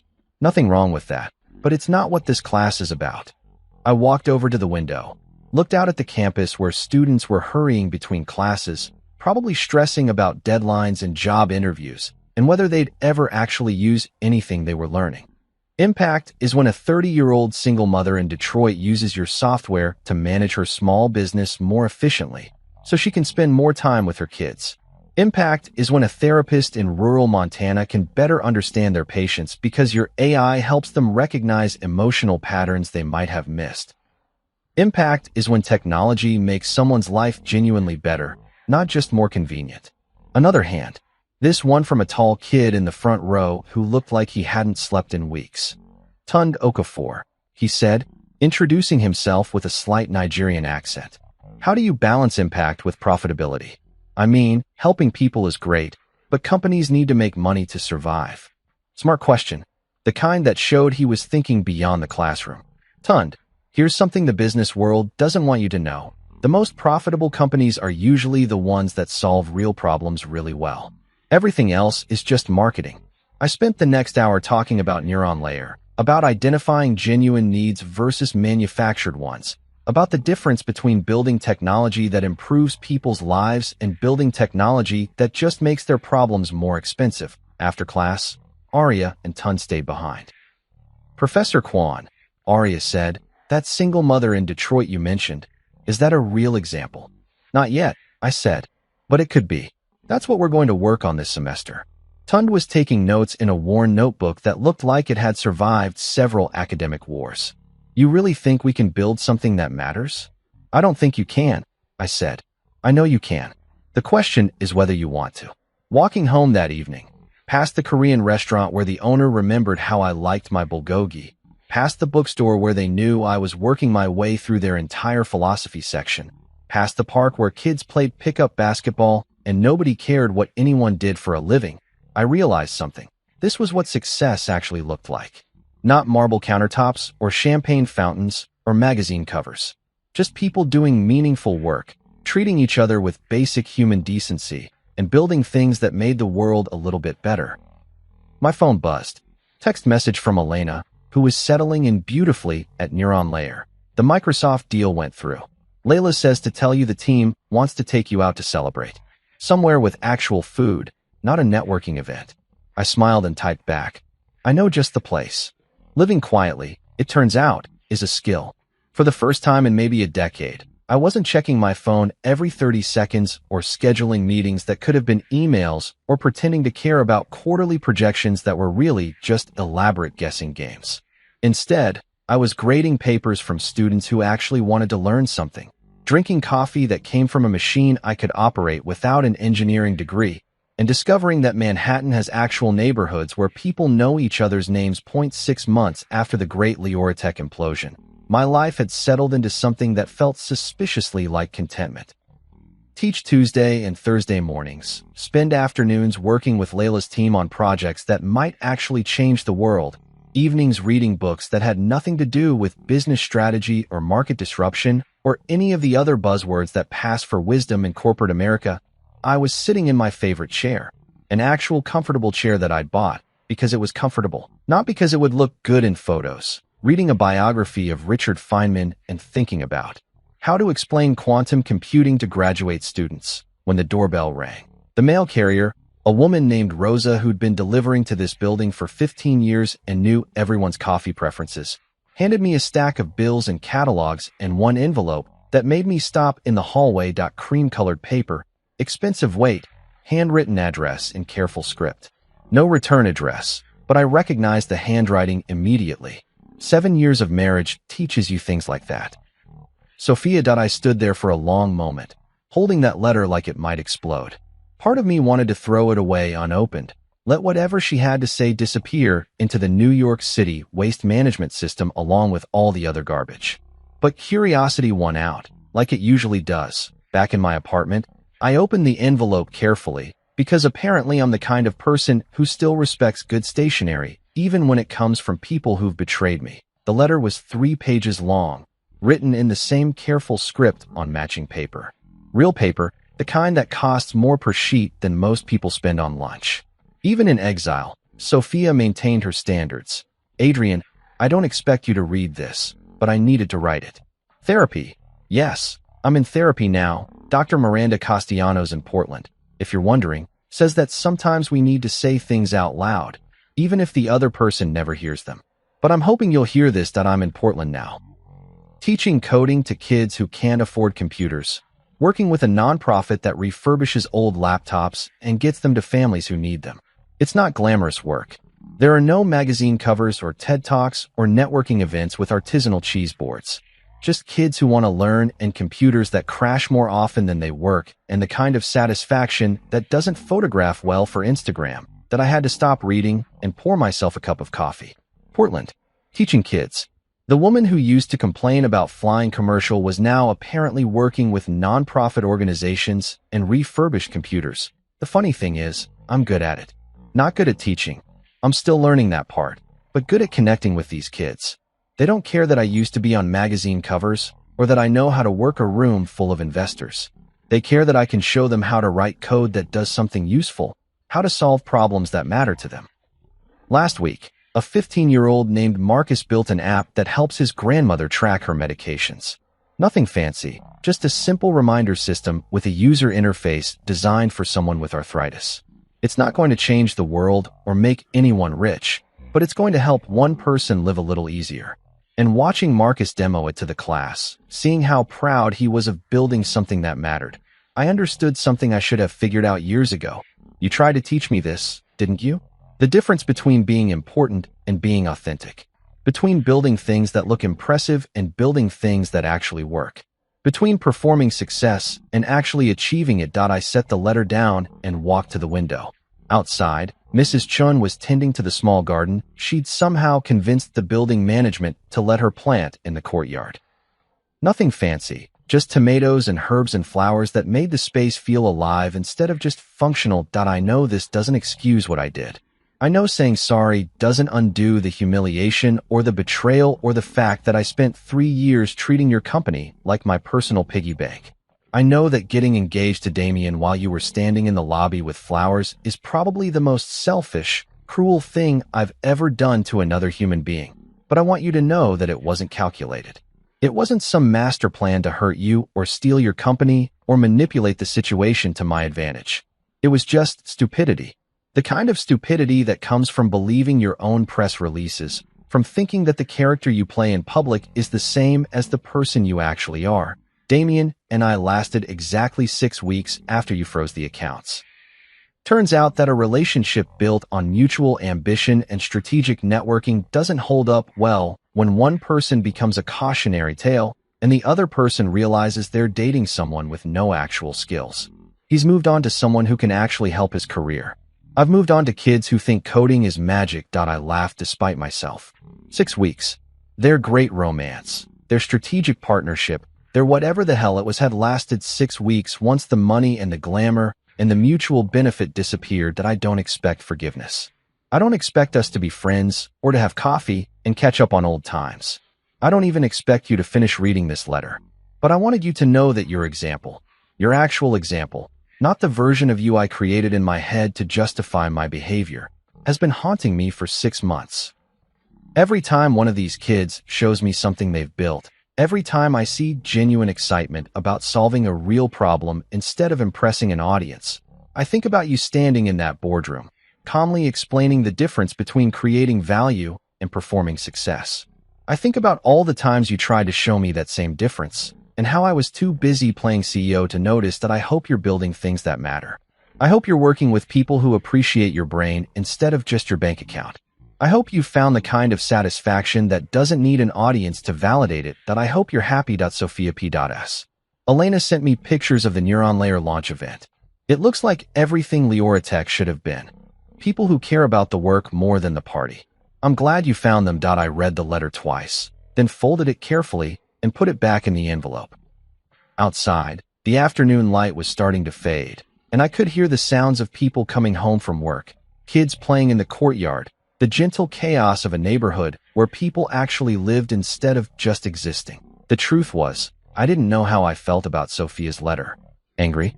Relieved? Sad? Maybe all of those things, or maybe none of them. Maybe the most honest response was just acknowledgement. She'd said what she needed to say, and I'd heard it. And that was enough. That I filed the letter in my desk drawer, next to the incorporation papers for Leora Tech and the patent documents and all the other artifacts of a life I used to live. Not because I was keeping it as evidence or planning to frame it or anything dramatic like that. Just because some things deserve to be preserved, even when you're not sure. WHY.my phone buzzed.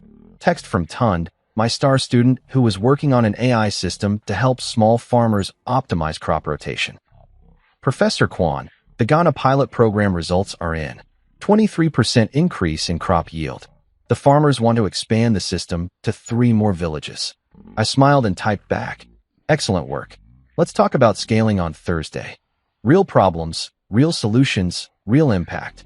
Just like we talked about in class. Sometimes the best revenge is just living well. You know what winning actually looks like. It's not applause or magazine covers or ice sculptures shaped like your company logo. It's standing in your office, your real office, not some marble temple to corporate excess. Watching people solve problems that mattered. I was back at Leora Tech, but it looked nothing like the place Sophia had turned into her personal stage.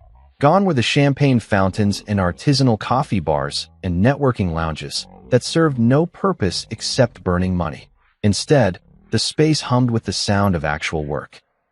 Keyboards clicking, code compiling, engineers collaborating on solutions instead of posing for LinkedIn photos. Janet Cross walked by, no longer clicking her pen like a nervous metronome. She'd thrived under actual financial guardrails, turned out. Amazing what happens when someone gives you clear rules instead of vague suggestions about brand building and executive presence. My phone buzzed. Layla, texting from Neuron Layer's new offices. Microsoft deal is official. 3-year contract, $127 million. Also, Elena says hi and wants to know if you're free for dinner Thursday. Somewhere that serves actual food, not networking opportunities. I smiled and typed back. Tell Elena yes, and congratulations on changing the world. That afternoon, I walked through Columbia's campus to my advanced AI ethics class. Ari Nguyen had just defended her thesis on algorithmic bias in healthcare, work that MIT was already trying to recruit her for. Tund Okafor's crop optimization system was expanding to 12 African countries, helping farmers increase yields while reducing environmental impact. Real work. Real impact. Real people solving real problems. That evening, I stood at my apartment window, watching Central Park settle into darkness 34 floors below. No, wait, I wasn't 34 floors up anymore. I was on the 8th floor of a building where people knew each other's names, where Mrs. Chen still brought me dumplings, where success was measured in satisfied customers and students who changed the world instead of press coverage and quarterly projections. My phone rang. Unknown number, but I answered anyway. Mr. Kwan, this is Sarah Martinez from TechCrunch. We're doing a follow-up piece on the Leora Tech transition. How would you define success now compared to a year ago?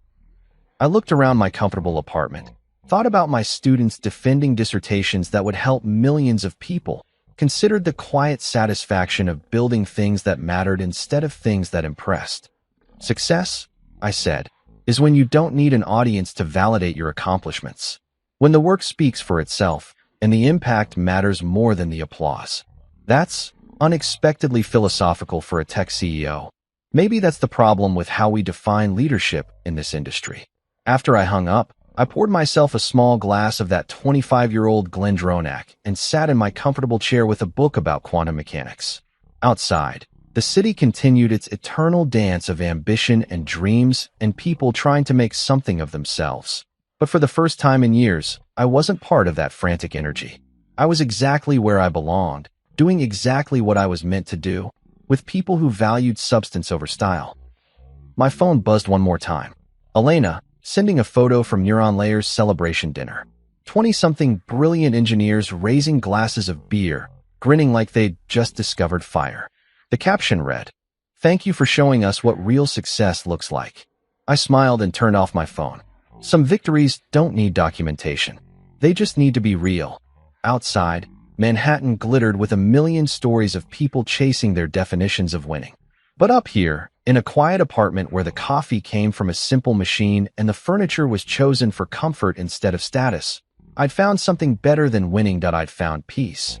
And in a city that never sleeps, in an industry that never stops performing, in a world that confuses noise with progress, peace was the rarest victory of all. The war was over. The battlefield was quiet.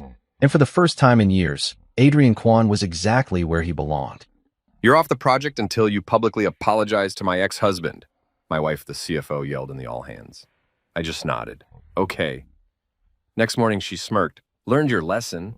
Then she saw my desk cleared and the resignation letter. The company lawyer burst in, pale, shouting, "Ma'am, tell me you didn't." It started on a Thursday morning, the kind that already smelled like burnt coffee, recycled ambition, and bad decisions dressed in business casual. The office was buzzing with that fake kind of productivity people put on before an all-hands meeting. You know the drill. Everyone suddenly clicking their mouse extra loud like the sound itself makes them look important. Me? I was in my cubicle, running on 4 hours of sleep and pure caffeine spite. For the past 3 weeks, I'd been cleaning up an audit disaster left behind by the company's favorite visionary consultant, also known as my wife's ex-husband, Adrian Foster. Yeah, you heard that right. My wife's ex. A man whose entire personality could be summarized as LinkedIn post with bad lighting. Adrian had been demoted a few months ago after his revolutionary compliance automation nearly burned down our accounting system. Instead of firing him, upper management gave him a participation trophy title, Strategic Consultant. Translation, someone who gets paid a 6-figure salary to say buzzwords like synergy and cross-functional alignment without doing anything measurable. Meanwhile, I was the guy working nights reprogramming his mess so the company wouldn't get slapped with a federal audit fine. I was expecting at least a quiet acknowledgement at the all-hands meeting, a simple, "Nice work, Mason." Maybe even a fake clap from HR. I should have known better. The meeting started like every corporate cult ritual. My wife, Jenna, the chief financial officer, hair flawless, tone managerial, smile expensive, stood at the front of the room with her assistant hovering nearby, holding a tablet like it was the Ark of the Covenant. Behind her stood Adrian, wearing that smug, "I just survived another demotion" grin, and the kind of cologne that could double as a fire hazard. She cleared her throat. "Good morning, everyone. Today's all hands will be short. I just want to address the recent audit situation." I leaned back in my chair, sipping my coffee, waiting for my pat on the back. Instead, she slammed a folder on the conference table so hard half the interns jumped. "Before we move forward," she said, glaring at me like I'd just insulted her dog, "I need to make something clear. Mason is off the audit project until he issues a public apology to Adrian." The entire room went silent. You could have heard a stapler drop 3 cubicles away. Even the HR director, Karen with a K, blinked so hard her eyelash extensions nearly took flight. Adrian folded his arms, doing that fake, humble head tilt people do when they're secretly thrilled to be part of drama. "It's not personal," he said, pretending to sound gracious. "It's just about maintaining team harmony." Team harmony? This was coming from a guy who once misspelled the word budget in a board presentation and blamed the intern's energy. I set my coffee cup down and just stared at them both. Not in anger, not in shock. Just that calm, neutral kind of stare that says, "Oh, you think you're in charge now?" Cute. Everyone was waiting for me to explode, to argue, to defend myself, to throw out a, "That's ridiculous." Instead, I smiled. "Okay. Just one word. Crisp, clean, polite. The verbal equivalent of pulling a grenade pin and walking away." Jenna blinked. "Excuse me?" I said, "Okay," I repeated, calm as meditation music. Then I leaned back, crossed my arms, and looked around the room like we were voting on whether pineapple belongs on pizza. She was expecting a scene. The whole office was. People were already adjusting their mental popcorn supply. But instead, I gave them silence, the kind that makes people uncomfortable because they don't know what comes next. HR coughed nervously. Someone at the back whispered, "Did he just say okay?" Adrian shifted in his seat, clearly thrown off that I wasn't performing the meltdown they all wanted. See, I'd learned something about corporate life a long time ago. Loud anger gets you labeled unprofessional. Quiet compliance, that's how you start wars. Jenna gathered her notes, visibly irritated that her dramatic little power play didn't hit the emotional notes she rehearsed in front of the bathroom mirror that morning. "Fine," she said sharply. Meeting adjourned. People scattered faster than interns, avoiding unpaid overtime. Adrian lingered behind, pretending to help her collect papers, but mostly trying to look important. I grabbed my coffee mug, stood up, and gave him that half smile I reserve for people who think they've won. "Congratulations on the promotion," I said, tone smooth as butter. "Hope you enjoy the view from middle management purgatory." He chuckled awkwardly. "You know, Mason, you really need to learn how to work with people. That attitude's what keeps you from real leadership roles."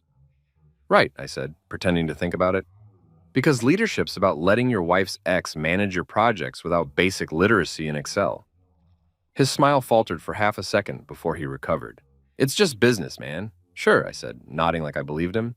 "Just business." But inside, I was already 3 steps ahead. Because here's the thing. When someone tries to humiliate you publicly, the real power move isn't fighting back. It's letting them think they succeeded.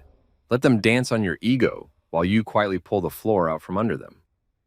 I walked out of that meeting with my dignity intact, my reputation slightly bruised, and a new plan forming faster than my coffee could cool. Back at my desk, people avoided eye contact like I was contagious. HR peeked out from her office, probably drafting an email with "incident" in the subject line. One of the interns, Jake, mouthed, "Are you okay?" from behind his monitor. I smiled and mouthed back, "Never better." I spent the rest of the morning off the project, which really just meant I had time to clean up a few personal files, make a few encrypted backups, and recheck some contracts I hadn't looked at since the company rebranded. Every click was therapy. Every file I saved was a quiet little act of defiance. Around lunch, Jenna texted me. "Jenna, we'll talk about this later." Me. "Sure thing, bring Adrian. He seems to be running things now." No reply. By 3 p.m., Adrian sent me a Slack message, probably thinking he was extending an olive branch. "Adrian, no hard feelings, right? Let's keep this professional." "Mm-hmm." "Of course, I'd hate to see you get emotional at work again." He didn't respond either. When I got home that evening, Jenna was waiting in the kitchen, wine glass in hand, acting like nothing happened. "Rough day?" she asked, swirling her Chardonnay like she was auditioning for the Real Housewives of Finance. "Not really," I said, loosening my tie. "I just got some free time." She laughed nervously. "You're not actually mad, are you? You embarrassed Adrian during a meeting. You practically called him incompetent." "Because he is incompetent," I said. "You know that better than anyone. You divorced him." Her jaw tightened. "That's not the point, Mason. He's trying to rebuild his career. You don't have to make it harder." I smiled. "I didn't. You did." She sighed and looked away. "You know, sometimes I think you don't understand how corporate politics work. Oh, I understand perfectly, I said, grabbing a beer from the fridge. I just don't play checkers with people who think they're playing chess. She rolled her eyes. You're being dramatic. Me? Never, I said, leaning against the counter. But hey, thanks for the public character assassination today. It really added some flavor to my Thursday. She took another sip of wine, clearly realizing this wasn't going to end in a hug. You could just apologize, Mason. It would make things easier. For who? I asked. You, him, the HR department that's already drafting a memo titled, When Spouses Work Together, a Cautionary Tale. Mason, I put my beer down and smiled faintly. You know what? You're right. Maybe I should apologize. Her face softened. Really? Yeah, I said. Tomorrow morning, publicly. She exhaled, relieved. Good, that's all I'm asking. Of course, I said, walking past her toward the stairs. You'll get your apology. What she didn't realize was that my version of an apology doesn't come with tears and groveling. It comes with strategy. It comes with silence, paperwork, and a smile that says you should have known better. That night, while she scrolled through her phone in bed, probably texting her friends about how she handled the situation professionally, I was in the study revisiting old files, contracts, archives, system diagrams. My insurance policy. The kind of paperwork that makes or breaks empires. As I flipped through an old digital folder labeled Consulting Agreement, Legacy Systems, a grin crept across my face. Clause 9B. It was still there? My secret ace? I leaned back in my chair, sipping what was left of my beer, and whispered to myself, Congratulations, Jenna. You just lit the fuse. There's a specific smell offices get when politics start rotting the air, like burnt toner and silent resentment. It had been 4 days since Jenna's little performance at the all-hands meeting, and people were still whispering like middle schoolers in detention. I couldn't walk to the coffee machine without catching fragments of gossip floating through the cubicle jungle. Did you see how calm he was? Maybe they're fighting at home. I heard she made him sleep in the guest room. Oh, the drama. If this place ever went under, it could survive another decade, just selling its gossip as reality TV. Adrian, my wife's ex and my newly self-appointed supervisor, had officially returned to strategic consulting, which is corporate speak for, let's pretend this guy still matters. He'd somehow convinced upper management that his catastrophic system redesign was ahead of its time, which in Adrian language meant, it still doesn't work, but I found better synonyms. He strutted into every meeting like he owned the building, all smiles and cologne strong enough to knock out a small horse. His PowerPoint slides had gradient backgrounds, motivational quotes, and exactly zero substance. My favorite was the one titled The Future of Integration, a holistic approach to team resilience. Spoiler alert, it was 12 slides of circles and arrows pointing to nothing. Meanwhile, Jenna was all business. No pet names, no casual, hey babe, not even a smirk. She'd gone full CFO mode. Emails with, per my last message, calendar invites labeled urgent alignment, and meetings that felt like cross-examinations. We used to talk about vacation plans. Now we discussed budget variances. I wasn't sleeping next to my wife anymore. I was sleeping next to the company's risk management strategy. On Tuesday morning, I arrived early, mostly to enjoy 10 minutes of silence before the circus began. I grabbed a cup of the world's saddest coffee, sat at my desk, and opened my inbox to find 36 unread emails. 20 of them were from Adrian. Subject lines like, audit workflow alignment, follow-up on follow-up, touching base on yesterday's touch base. I swear this man could write a novel about nothing and still CC half the company. I clicked one open and nearly laughed out loud. Hey, Mason, just looping back on our ongoing collaboration. I noticed your risk flag parameters don't match our new operational philosophy. Let's recalibrate our synergy moving forward. Operational philosophy. The man was talking about code and using words better suited for a yoga retreat. I replied, hey, Adrian, thanks for flagging that. I'll make sure my parameters align with your evolving spiritual journey. Then I hit send and took a long, satisfied sip of coffee. By 9:30 a.m., the day's first meeting began.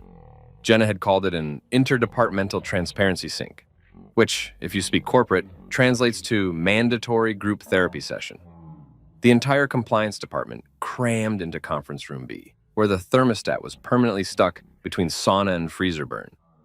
Adrian stood at the head of the table like a motivational speaker who'd lost his audience years ago. Morning, team, he chirped, clapping his hands. Before we dive in, I just want to acknowledge the great progress we've made bridging departmental silos. Translation. He wanted credit for something he didn't do. Jenna sat next to him, tablet in hand, pretending to take notes, but mostly keeping her eyes on me, like she was studying a particularly uncooperative science experiment. Adrian clicked to his first slide, a stock photo of people high-fiving. Let's talk about emotional alignment and compliance, he said. I nearly choked on my coffee. Emotional alignment? He smiled like a man who'd read half a self-help book and decided he was Gandhi. Yes, we're all people before we're employees. If we can connect emotionally, we can build trust, and trust leads to better audits. Right, I said, leaning forward, because nothing says trust like a surprise HR meeting. A few people snorted. Adrian ignored it. And to demonstrate this, Jenna and I are going to lead a quick exercise. Now, if you've never seen your wife and her ex lead a corporate team-building exercise, congratulations. You've probably made better life choices than I have. Let's do something fun, Adrian said, grinning like a man seconds away from being punched. Everyone pair up with a coworker and share one professional insecurity and one personal strength. He looked right at me. Mason, why don't you start with me? Of course that he wanted that. I smiled. Sure thing, boss. We faced each other across the table like duelists. The room was dead silent, except for the hum of the overhead lights. My professional insecurity, I said. I sometimes worry about working under leadership that doesn't understand basic compliance frameworks. A few people coughed to hide their laughter. Jenna pinched the bridge of her nose. Adrian, visibly trying to stay zen, forced a smile. Okay, and your personal strength? I leaned back. Patience. That got an actual laugh from the back. Adrian's smile cracked for half a second before he plastered it back on. Good one, he said through his teeth. My professional insecurity is I can be too visionary, and my personal strength is emotional intelligence. I nodded seriously. Interesting, I would have gone with creative resilience and selective memory, but sure. Jenna finally cut in. Okay, that's enough. Let's move on. The rest of the meeting went downhill fast. Adrian tried to present his new audit collaboration framework, which was just my old system rebranded with new colors and worse functionality. Every time he stumbled through an explanation, Jenna jumped in to smooth it over like she was protecting a fragile intern instead of her ex-husband. I didn't say a word. I didn't have to. My silence was doing all the heavy lifting. When the meeting ended, people scattered like pigeons after fireworks. Adrian stayed behind, pretending to pack up slowly. Jenna lingered too, obviously waiting for the post-meeting talk. Mason, Adrian said finally, you were a little sharp back there. We're trying to foster positivity. I smiled. That's what I was doing. I felt very positive about being honest. He sighed. Look, I know this is weird, but we're professionals. We can rise above personal history. Couldn't agree more, I said, grabbing my notebook. You start. Jenna exhaled loudly. You two sound like children. I raised an eyebrow. You made me report to your ex, Jenna. I'm already living in an HR case study. She opened her mouth, then closed it again. Just try to be civil. Always am, I said, heading for the door. Back at my desk, I found another email waiting from her. Not from Jenna, my wife. From J.L. Thompson, CFO. Mason, please ensure all your current documentation aligns with Adrian's consulting revisions by Friday. We'll be reviewing team adaptability metrics next week. Team adaptability metrics. That's CFO code for I'm testing your compliance through passive-aggressive paperwork. I replied, understood, copying HR for visibility. It's amazing how fast an HRCC can change someone's tone. The next 2 days were an absurd circus of fake smiles and overcompensating professionalism. Adrian started dropping by my desk uninvited, using phrases like quick sync and collaboration culture. He'd lean against the cubicle wall like he was in a sitcom, sipping from his company mug with the words, "Innovation starts with you" printed on it. Hey man, he'd say, just checking if we're aligned. Oh, we're aligned, I'd reply. You're facing north, I'm facing the exit. By Thursday afternoon, I was done pretending. During a review session, he proudly showcased a new code model that was literally my design from 6 months ago, copy-pasted and renamed Fosterflow 2.0. The nerve. Everyone nodded politely, pretending not to notice. I watched in silence, arms folded and sipping my coffee. When he finished his speech, he looked at me expectantly. "So, Mason, thoughts?" I smiled. "Yeah, I think plagiarism is the sincerest form of flattery." The room went silent. Jenna shot me a death glare. Adrian's smile twitched. "You're funny," he said, voice tight. "Thanks. Mine," I said. "It's a coping mechanism." After the meeting, Jenna cornered me in the hallway. "You're pushing it," she hissed. "I'm not pushing anything," I said. "I'm just adapting, per your last message." She groaned. "You're impossible." "Yeah," I said, walking past her. "That's why you married me. Twice the entertainment, half the meetings." That night, we sat through dinner in silence. She scrolled through her phone while I replayed every conversation of the day in my head, each one confirming what I already knew. This wasn't just office politics anymore.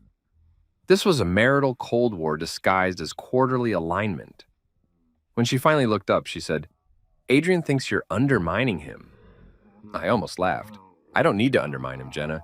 He's doing that all by himself." She shook her head. "You can't keep doing this. You're making me look bad." "Sweetheart," I said, pushing my plate away. "You made yourself look bad the moment you asked your husband to apologize to his replacement." She didn't respond, just got up and walked upstairs, leaving her wine half finished. I cleaned the table quietly, poured myself another drink, and looked out the window at the dark city skyline. My reflection in the glass looked tired, sure, but amused. Because even as the office descended into chaos, I wasn't panicking. See, the beauty of corporate warfare is that everyone thinks they're the hero until the paperwork says otherwise, and me, I wasn't done yet. Friday morning began like every other exercise in corporate self-delusion. Lukewarm coffee, a calendar full of meetings that could have been emails, and an inbox screaming for attention like a toddler with an iPad. I'd barely sat down when the company-wide Zoom invite popped up on my screen. Mandatory all hands, hosted by CFO Jenna Thompson. The subject line already smelled like drama. Mandatory, hosted by my wife, at 9 a.m. on a Friday? That wasn't an update. That was a public execution with better lighting. I texted my coworker, Ryan, from IT. Me. "She's doing it, huh?" Ryan. "Yup, HR brought donuts. That's how you know it's bad." I sighed, closed the spreadsheet I'd been pretending to work on, and joined the call. 200 tiny faces appeared, tiled across my monitor like a digital hostage lineup. Some had cameras off, others were pretending to type, and a few had that glazed, "I'm mentally on Indeed.com" expression. Jenna appeared in the center box, perfectly framed, hair immaculate, that CFO calm plastered on like a PR stunt. "Good morning, everyone," she said brightly, voice smooth enough to butter toast. "I appreciate you joining on such short notice." Oh, here we go. Adrian's face hovered beside hers, beaming like a proud intern who had just discovered the share screen button. He wore a navy blazer that screamed, "I practiced this speech in the mirror." Jenna continued, "As you all know, we've been working on reestablishing a culture of collaboration after recent tensions." Tensions. I almost spit out my coffee. Tensions is what you call a bad Wi-Fi signal. Not your CFO publicly disciplining her husband because her ex couldn't follow basic compliance procedure. She clicked to the next slide, a company stock photo of smiling employees around a whiteboard, the kind of picture that smells like unpaid overtime. Now, I wanted to address an internal concern regarding leadership behavior. Someone in the chat wrote, "Oh boy." She looked directly into the camera, at me. It's been brought to my attention that certain individuals have been creating a culture of fear and inflexibility. The room, or rather, the entire digital hive, went silent. You could feel 200 people holding their breath. While technical excellence is important, she continued, team harmony is equally vital. When feedback becomes confrontation and collaboration turns into control, we all lose. I took another slow sip of coffee. Classic. Corporate translation: we're not mad you fixed the system, we're mad you made us feel stupid about it. Then came the dagger. Effective immediately, she said. Mason will be removed from oversight of all ongoing compliance audits until further review. My Slack blew up instantly. Private messages flooding in. Dude, what did you do? Are you okay? You need a lawyer?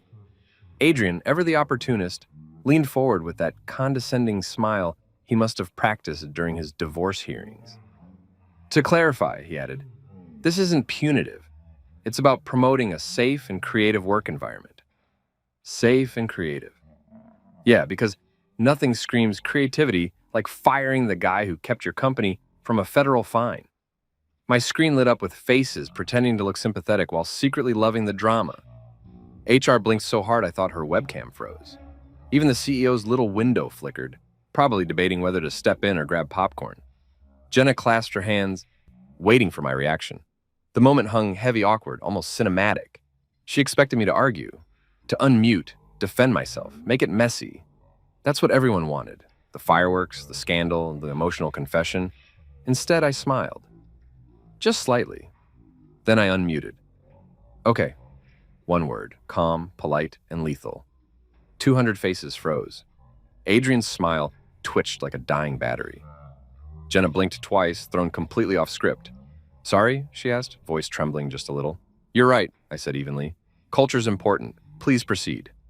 Then, without another word, I clicked leave meeting. Boom. Gone. No mic drop, no outburst, just silence. The digital equivalent of walking off stage and letting the applause die awkwardly. My phone buzzed immediately. Ryan messaged me again. Ryan. Bro, you just ended the internet. Me. Nah, just optimizing system efficiency. I stood up, stretched, and looked out the window. Outside, the city hummed. Car horns, distant sirens, the usual Friday chaos. It felt poetic. While the company combusted in HR-approved language, I had peace and an iced coffee. Within 10 minutes, my inbox exploded. Emails from Jenna, HR, the CEO, even the company lawyer, Melissa. Subject lines like, urgent, please respond, and let's clarify communication protocol. I didn't open a single one. Let them sweat. Silence was the most underrated weapon in business. It forces everyone else to narrate your motives. By lunch, the rumor mill was spinning so fast it could have powered the server room. I overheard snippets as I walked past the break area. Did you see him just leave? Apparently he's resigning. No, so I heard he's suing. Wait, he's married to the CFO? Yeah, some of them didn't even know. Corporate America, where people you've worked with for 3 years don't know you're married to upper management, but they can quote your Slack emojis. Around 1 p.m., I finally checked my phone. Jenna had texted. Jenna, what was that? You embarrassed me in front of the entire company? Me. Sorry, I thought we were promoting transparency. No reply. At 2:30, she called. I didn't pick up. Then she called again. Finally, I answered on the third ring just to enjoy the suspense. Her voice was sharp enough to cut glass. You can't just log off a company meeting like that. Sure I can, I said. I clicked a button. Mason, be serious. I am serious, I said. You wanted an apology. You got acknowledgement. That's practically the same thing in corporate language. She sighed, frustrated. You're impossible. Thanks, I said. Put it in my performance review. Click. I went back to my desk, humming softly, pulling up some old files. Not work files, my own archives. Things I'd kept from my early consulting days when this company was a 2-room startup run by caffeine and delusion. Back then, I'd built the backbone of the system. The compliance engines, the audit triggers, the security protocols, the kind of code that makes or breaks billion-dollar acquisitions. And somewhere in that dusty contract folder, I remembered a particular clause. Something I'd written when I was young, paranoid, and legally creative. But I wasn't ready to touch that card yet. Not until they played theirs first. By evening, the entire office had descended into chaos. Someone leaked the Zoom recording. It was already circulating on the company chat channels under the name CFO versus Husband, Dawn of Compliance.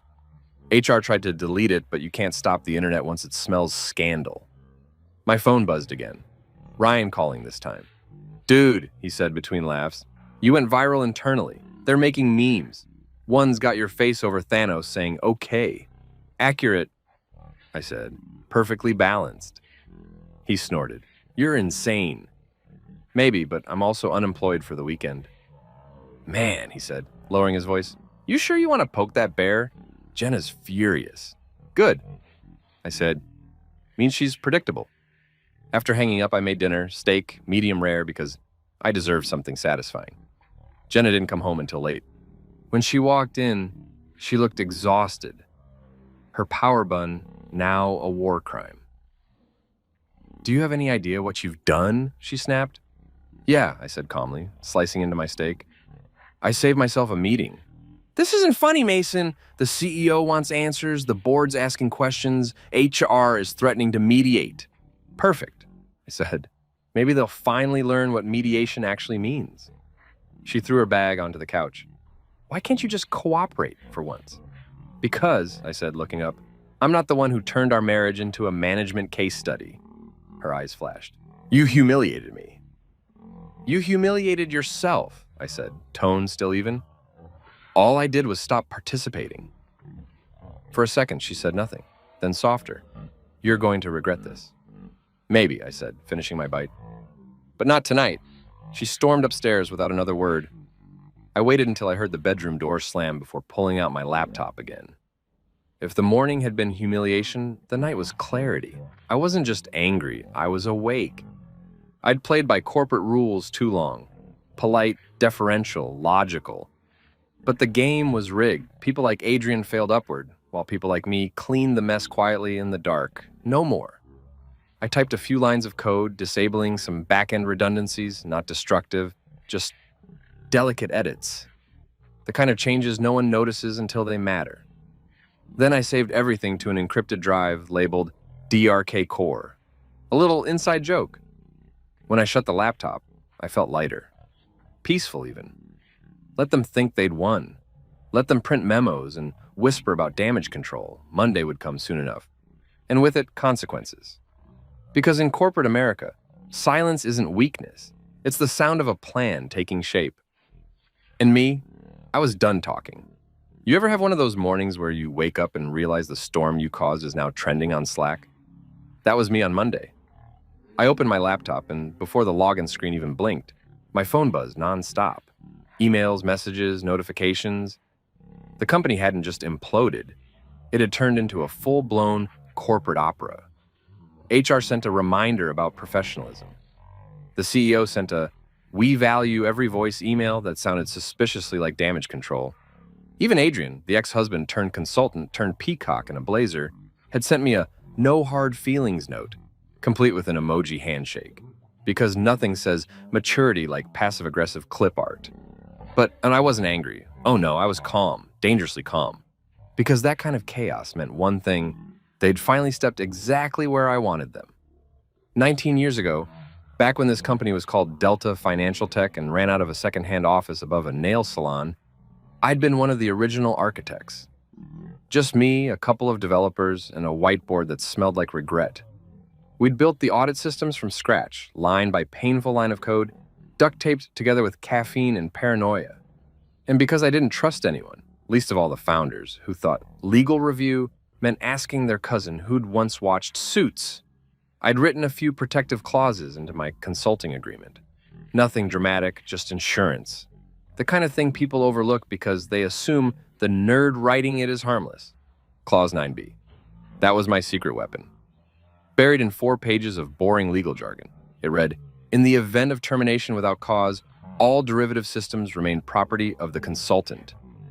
Translation: if they ever tried to remove me unfairly, I owned the bones of the company's tech stack.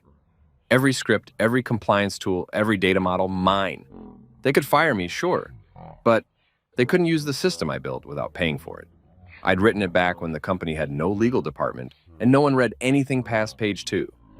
18 years later, it was the digital equivalent of a loaded gun gathering dust in the basement. And after Friday's little public humiliation, I figured it was time to start polishing the barrel. I logged into my old archives, encrypted, of course. And there it was. My original contract, timestamped, digitally signed, notarized. I even had the original email thread, where the founder approved it with a thumbs-up emoji. Classic startup energy. I couldn't help but grin. The beauty of a long career in tech is that people forget you were there before the rebranding, before the mergers, before the shiny logo. They forget you built the engine while they were still learning how to buckle their seatbelts. So while Jenna was upstairs in our home office, probably FaceTiming Adrian about strategic messaging. I was in the living room, laptop open, resurrecting a ghost. I spent hours cross-referencing code versions, system logs, and IP ownership trails. Every keystroke was therapy. Every timestamp was vindication. My music playlist? Lo-fi beats for lawful revenge. By 1 p.m., I had a complete record showing that 90% of the current compliance infrastructure, yes, the same one Adrian bragged about reimagining, was a derivative of my original framework. My name sat quietly in the metadata of every core file like a digital signature that never sleeps. That meant Clause 9b wasn't just a bluff. It was ironclad. Around 2 p.m., Jenna shouted from upstairs, "Mason, can you hop on a quick call? The CEO wants to discuss Friday's incident." Ah, the incident. The corporate euphemism for train wreck we caused but want you to fix politely. I joined the Zoom call. On screen were Jenna, the CEO, HR's favorite emotionless mannequin, and Adrian, smirking like he'd just been promoted to class president. "Good afternoon, Mason," the CEO began. "We wanted to clear the air after Friday's unfortunate situation." I nodded. "Sure, let's clear it." "Mason," Jenna said, professional tone fully loaded, "the company feels your reaction was disproportionate." I raised an eyebrow. "To being publicly reprimanded for doing my job correctly?" Adrian jumped in, smiling that patronizing smile. "Hey man, we're not blaming you. It's just tone matters. You could have handled it with a bit more empathy." "Empathy," I repeated. "For the guy who almost crashed our audit system?" He chuckled awkwardly. "We're all learning." I leaned forward. "That's true. For example, I'm learning how much patience I have for corporate hypocrisy." The CEO cleared his throat. "Mason, let's stay constructive. We'd like to move forward, but we need your cooperation to ensure a smooth transition." "Transition?" I asked. "To what?" "To new leadership on the compliance side," Jenna said carefully. There it was, the soft corporate breakup. "It's not you, it's structure." I smiled slowly. "So, let me get this straight. You're removing me from oversight based on a public accusation with no documented cause?" The CEO hesitated. "Let's not use words like removal. Think of it as reallocation." I leaned back. "Got it. So, termination without cause." Jenna frowned. "No one said termination." "Right," I said, keeping my tone easy. "Just confirming for my notes." They exchanged looks. HR scribbled something in her notebook. Adrian sipped his water, probably trying not to choke on irony. "Anything else?" I asked. The CEO forced a smile. "We'll have HR follow up with the necessary documents." "Perfect," I said. "Please do." And just like that, I ended the call, before they could say another word. The second I closed my laptop, I exhaled. Calm, measured, triumphant. They thought they'd boxed me out. They had no idea they just pulled the trigger on Clause 9b. That night, Jenna acted like everything was fine. She poured herself a glass of wine and talked about investor calls, dinner reservations, quarterly updates. I nodded, smiled, played along. Every marriage has its rhythms. Ours just happened to alternate between romance and legal chess. After she went upstairs, I stayed up late reviewing system access logs. There it was, the telltale sign of arrogance. Adrian had rebranded one of my frameworks under his own consultant account. Audit Core V9 was now Fosterflow 2.0. Cute. I opened the server portal, scrolled down, and smiled when I saw the fine print.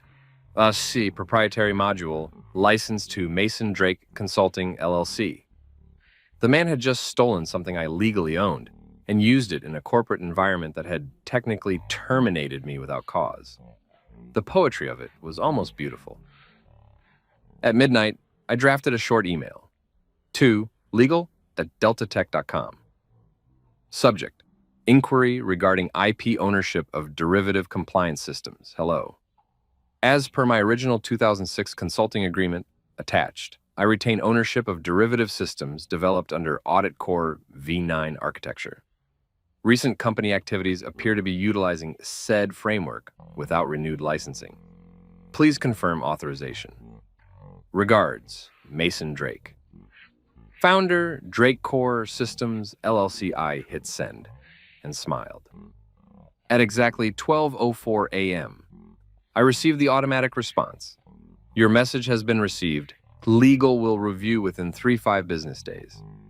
Translation: they'd start panicking by Wednesday. I closed the laptop, leaned back, and stared at the ceiling. I wasn't angry anymore. I was in that rare, golden stage of revenge where patience becomes power. I didn't need to yell. I didn't need to fight. The paperwork would do the talking. And the best part? Jenna didn't even know. She still thought she was holding the leash. CFO, queen of the spreadsheets, married to the man she'd publicly disciplined like an intern. She'd find out soon enough that she'd married the system she'd just tried to dismantle. Before heading to bed, I poured one last drink and toasted to the quiet brilliance of fine print. Clause 9B, my silent accomplice. The fuse was lit. The thing about corporate explosions is that nobody ever hears the first click. It's always quiet, too quiet. One day you're in a meeting arguing about brand synergy. The next, your entire infrastructure's eating itself alive. My plan wasn't about revenge. Not really, it was about control. I'd lost that the moment my wife, my CFO, decided to turn a company meeting into a marital firing squad. Now I was taking it back, one silent keystroke at a time. That Friday night, the office was dark except for the pale glow from my monitor. Jenna was upstairs in her home office, FaceTiming her executive circle, which was just code for her wine-drinking therapy group. They all spoke in those self-help mantras like, you have to own your narrative, and remember, you can't pour from an empty cup. Meanwhile, I was downstairs owning my narrative by disabling license keys. I didn't delete anything. I'm not a monster. I just let a few systems expire. A graceful shutdown. No alarms, no chaos, just quiet expiration dates slipping into the digital night. People underestimate how much of a company runs on assumptions. They assume passwords never change, backups always restore, and compliance tools hum eternally in the background. Me? I was the guy who built those assumptions into existence. So all I had to do was let them rest. I sat there in the faint hum of server fans, sipping coffee gone cold, printing out my resignation letter. A simple 3-sentence masterpiece of politeness. Dear Jenna, effective immediately, I resign from my position. Thank you for the opportunity to contribute. Best, Mason Drake. The smiley face wasn't professionalism. It was sarcasm, bound in Times New Roman, a digital wink for whoever found it first. I signed it, slid it into an envelope, and left it on my spotless desk. Upstairs, I heard laughter, the glass clinking kind. I imagined her telling her friends how she'd handled the Mason situation, probably describing me like a stubborn intern she finally disciplined. I smiled at the thought. They had no clue the intern just owned their infrastructure. By midnight, I'd scrubbed every trace of personal data from the system, transferred the core repositories to a secure cloud under my LLC, and revoked all active licenses tied to my name. Not maliciously, legally. Clause 9B wasn't revenge, it was maintenance. They could still function, sort of. They just wouldn't know why everything suddenly needed my permission to breathe. I powered down the monitor, stretched, and caught my reflection in the glass. The look on my face wasn't anger. It was satisfaction mixed with caffeine withdrawal. I went to bed early for the first time in weeks. Jenna thought I was sulking. In reality, I was waiting for Monday morning, 9 a.m., a more satisfying alarm clock than any sunrise. Saturday passed quietly. Jenna spent most of it pretending to work while subtly checking if I'd apologized yet. She floated by my desk once, wine glass in hand, scanning the empty surface where my laptop used to sit. You're not coming to the investor brunch tomorrow? I didn't even look up from my book. Wouldn't miss it, I said. Good, she said too quickly. Because Adrian will be presenting, and it'd look bad if you... Don't worry, I said. I'll be the picture of professionalism. She smiled, satisfied, not realizing that the picture I had in mind was me walking out of the frame entirely. Sunday evening, I cooked dinner, steak, garlic potatoes, wine for her, whiskey for me. Domestic calm before corporate Armageddon. She seemed lighter, like she'd already rewritten the narrative in her head. The big dramatic scene from last week was just one of those moments, something she could file away as character growth in her imaginary TED Talk. Halfway through dinner, she said, "You know, Mason, I think things are getting better. Adrian said the board's impressed with how I handled everything." I almost laughed. Impressed, I said, chewing slowly. Yeah, that's one word for it. She smiled proudly. See? It's all smoothing out. I nodded. It will be, eventually. She missed the tone entirely. That night, while she watched some mind-numbing Netflix reality show upstairs, I made one last adjustment. A single delayed trigger in the license database. A timed expiration that would quietly deactivate their high-tier compliance dashboard Monday morning. Not enough to destroy anything, just enough to make it clear who'd really been running the show. Then, I closed the laptop for good. The soft click felt like a punctuation mark. Monday, 8:59 a.m. The office was buzzing with artificial confidence. Jenna walked into the building wearing her favorite victory heels, the kind that made her sound like a small army approaching. Adrian trailed behind, clutching a stack of printouts he'd definitely made just for show. The all-hands meeting was scheduled for 9 o'clock sharp. I wasn't there. I was at home, in sweats, bowl of cereal in hand, watching the internal company live stream through a backdoor feed I'd built years ago for diagnostic purposes. Jenna opened the meeting with a bright PR-approved smile. Good morning, team. I know last week was challenging, but I'm proud to say we're moving forward stronger than ever. Someone off camera sneezed. Foreshadowing, probably. Adrian stepped up next, clicking his little remote like he was launching the next iPhone. Thanks, Jenna. Today, I'll be demonstrating our updated compliance dashboards, streamlined for maximum efficiency and transparency. He turned to the projector. As you can see here, blank screen. He clicked again. Nothing. The audience shifted. Jenna frowned. Adrian laughed nervously. Technical glitch, he said. AT, can you... Already checking, came a voice from the back, panicked. The screens behind him flickered like dying fluorescent lights. Then, one by one, the dashboards vanished, replaced by error messages. License invalid. Contact administrator. Adrian's smile froze. Jenna turned pale. The CEO leaned forward, whispering something off mic. Adrian stammered, it's a temporary issue, just a network hiccup. He tried to open the investor portal next. Same message, access revoked. Contact Drake Core Systems. At home, I poured another bowl of cereal. The meeting descended into chaos. People started whispering. It ran around rebooting things. The CFO's composure cracked like bad porcelain. Adrian fumbled through excuses, claiming legacy software interference. Jenna finally snapped, slamming her hand on the podium. Get Mason on the phone, now! Oh, sweetheart, you already did. You just didn't know which phone line, I answered. By 10:15, my personal phone rang. Her name lit up the screen. I let it go to voicemail. A few minutes later, a text. Jenna, system's down. Please respond. This isn't funny. Me. Funny? No. Educational? Definitely. 5 dots appeared, then vanished. She was typing, deleting, typing again. I could practically feel the panic vibrating through the airwaves. Another text came through, this one from Adrian. Adrian, hey man, we're in a bit of a jam. Can you jump on a quick call? Me. Sorry, I'm off the project. It felt poetic. By noon, my inbox exploded with emails from corporate. Urgent. Critical. Mason, we need your expertise. I didn't respond to any of them. I wasn't being petty. I was simply respecting boundaries, the ones they'd so enthusiastically enforced. Around 3 p.m., I took a long walk around the neighborhood. The weather was perfect. Blue sky, soft breeze. The kind of day that makes you realize peace isn't about forgiveness. It's about distance. When I came back, I brewed coffee, sat on the porch, and watched the chaos unfold via company Slack leaks. Screenshots, frantic messages. Employees joking that the ghosts of IT past are haunting us. By 5 p.m., Jenna's tone had shifted from fury to desperation. Jenna, can we talk privately? Please. Me. Sure. Send a calendar invite through your system. No reply.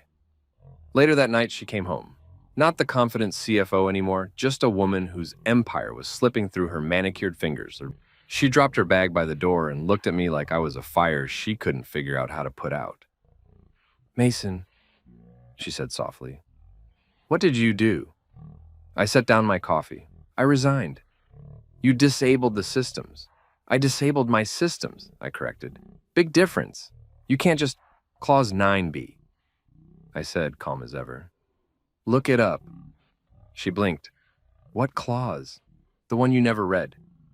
Her face went blank, the way it does when realization lands like a falling piano. You're saying you own the bones, I finished for her. Every audit engine, every compliance database, every derivative module.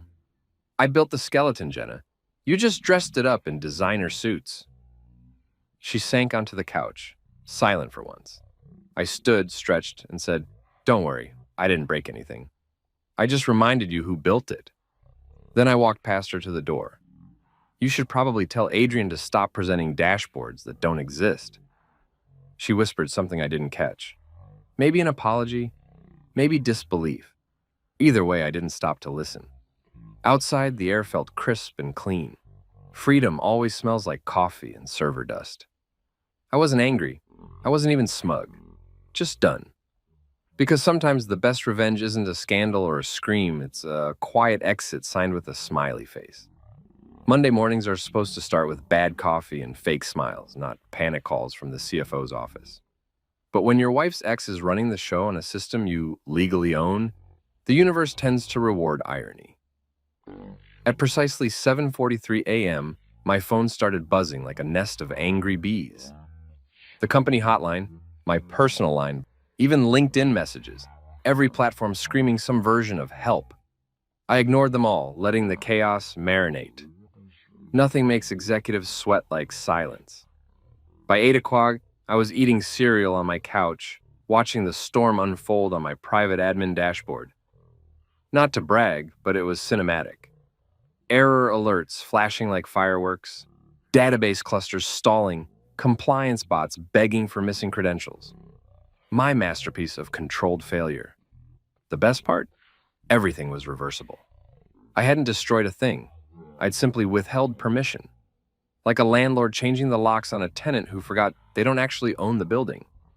At 8:15, I got a text from my friend Ryan in ET. Ryan, dude, the network's melting. Dashboards being blank. CEO's screaming, Adrian's crying. Me. Crying, or corporate crying. Ryan. He's in the bathroom with his blazer off, so real crying. I couldn't help but laugh. Adrian, Mr. Synergy himself, reduced to a puddle of panic while I sat in my pajamas spooning frosted flakes. Karma was punctual today. By 8:30, the internal Slack channels were chaos incarnate. Someone posted a screenshot. License error. Contact administrator. Drake Core Systems, LLC. My old logo. Still there. Still smug. At 9 o'clock sharp, Jenna's number lit up my phone again. I answered this time, mostly because curiosity's a hell of a drug. Her voice was pure caffeine and desperation. Mason, what the hell did you do? Good morning to you too, I said. The entire system's offline, she snapped. Investors are calling, the CEO's threatening to pull contracts, and Adrian, let me guess, I said. He's presenting graphs that don't exist? This isn't funny, she hissed. Of course it's not funny, I said. It's tragic. A company this size crippled because nobody read Clause 9B. Someone should have hired better lawyers. Mason, she said, voice softening just enough to sound rehearsed. You made your point. Now please fix this before it ruins us.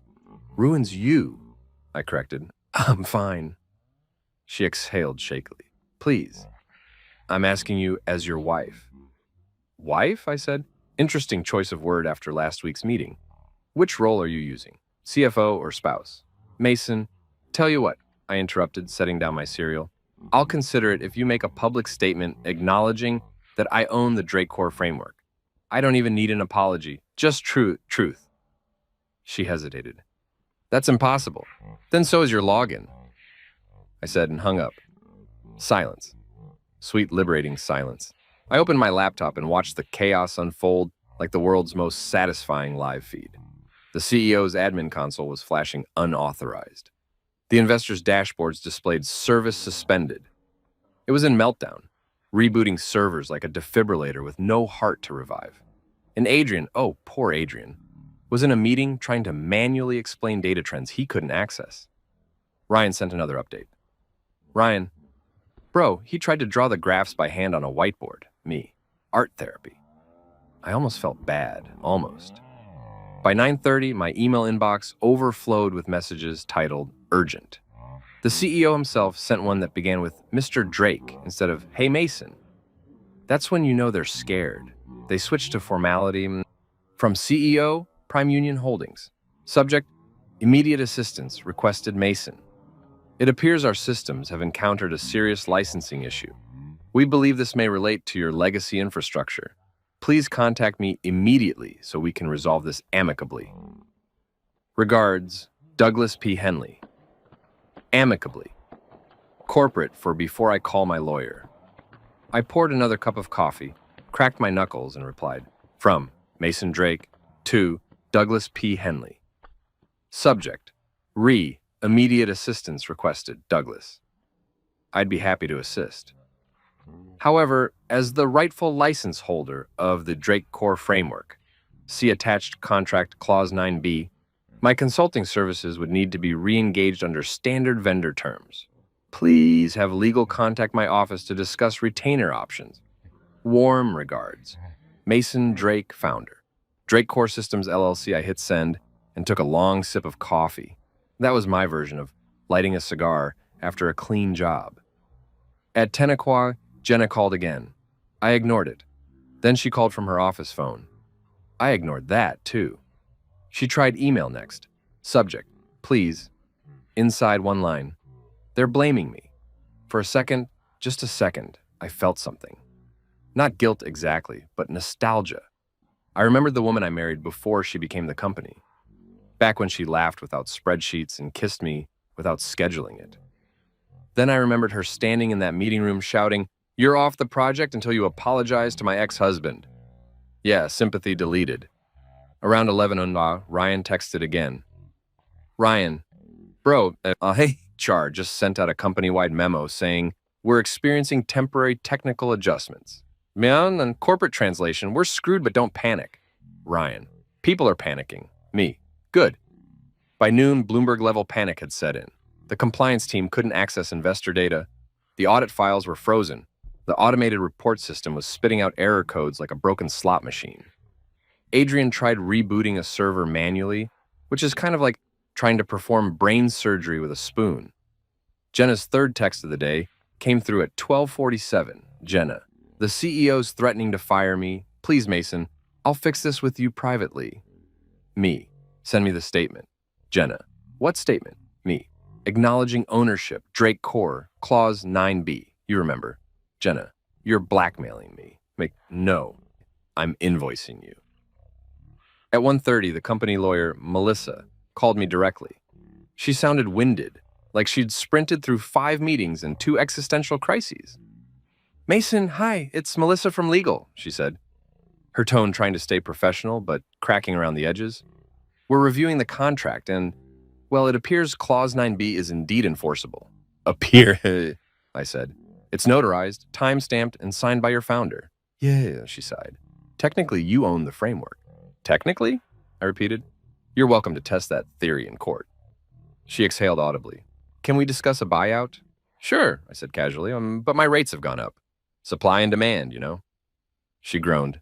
I'll get back to you. Take your time, I said. You've got about, 0 system access left. By mid-afternoon, the company was hemorrhaging productivity like a sitcom with no writers. The CEO was on the verge of a breakdown. Investors were threatening to pull out. And the internal network chat looked like a therapy session. Meanwhile, I was sitting on my porch, laptop balanced on my knees, watching the chaos from my back-end view. I didn't need popcorn. Their Slack logs were entertainment enough. Then, around 3:45, Jenna showed up at the house. She didn't even knock, just stormed in, heels clicking like tiny gunshots. You need to stop this, she said, standing in the doorway, chest heaving. They're about to shut down operations. I told you, I said calmly, not even looking up from my laptop. I didn't break anything. She crossed her arms. You crippled us. I paused your subscription, I corrected. You can resume any time. Just need to sign the vendor agreement. She glared. You're enjoying this. I looked up finally, met her eyes. Not enjoying, just appreciating accountability. It's rare these days. She sank into the armchair opposite me, her entire posture deflating.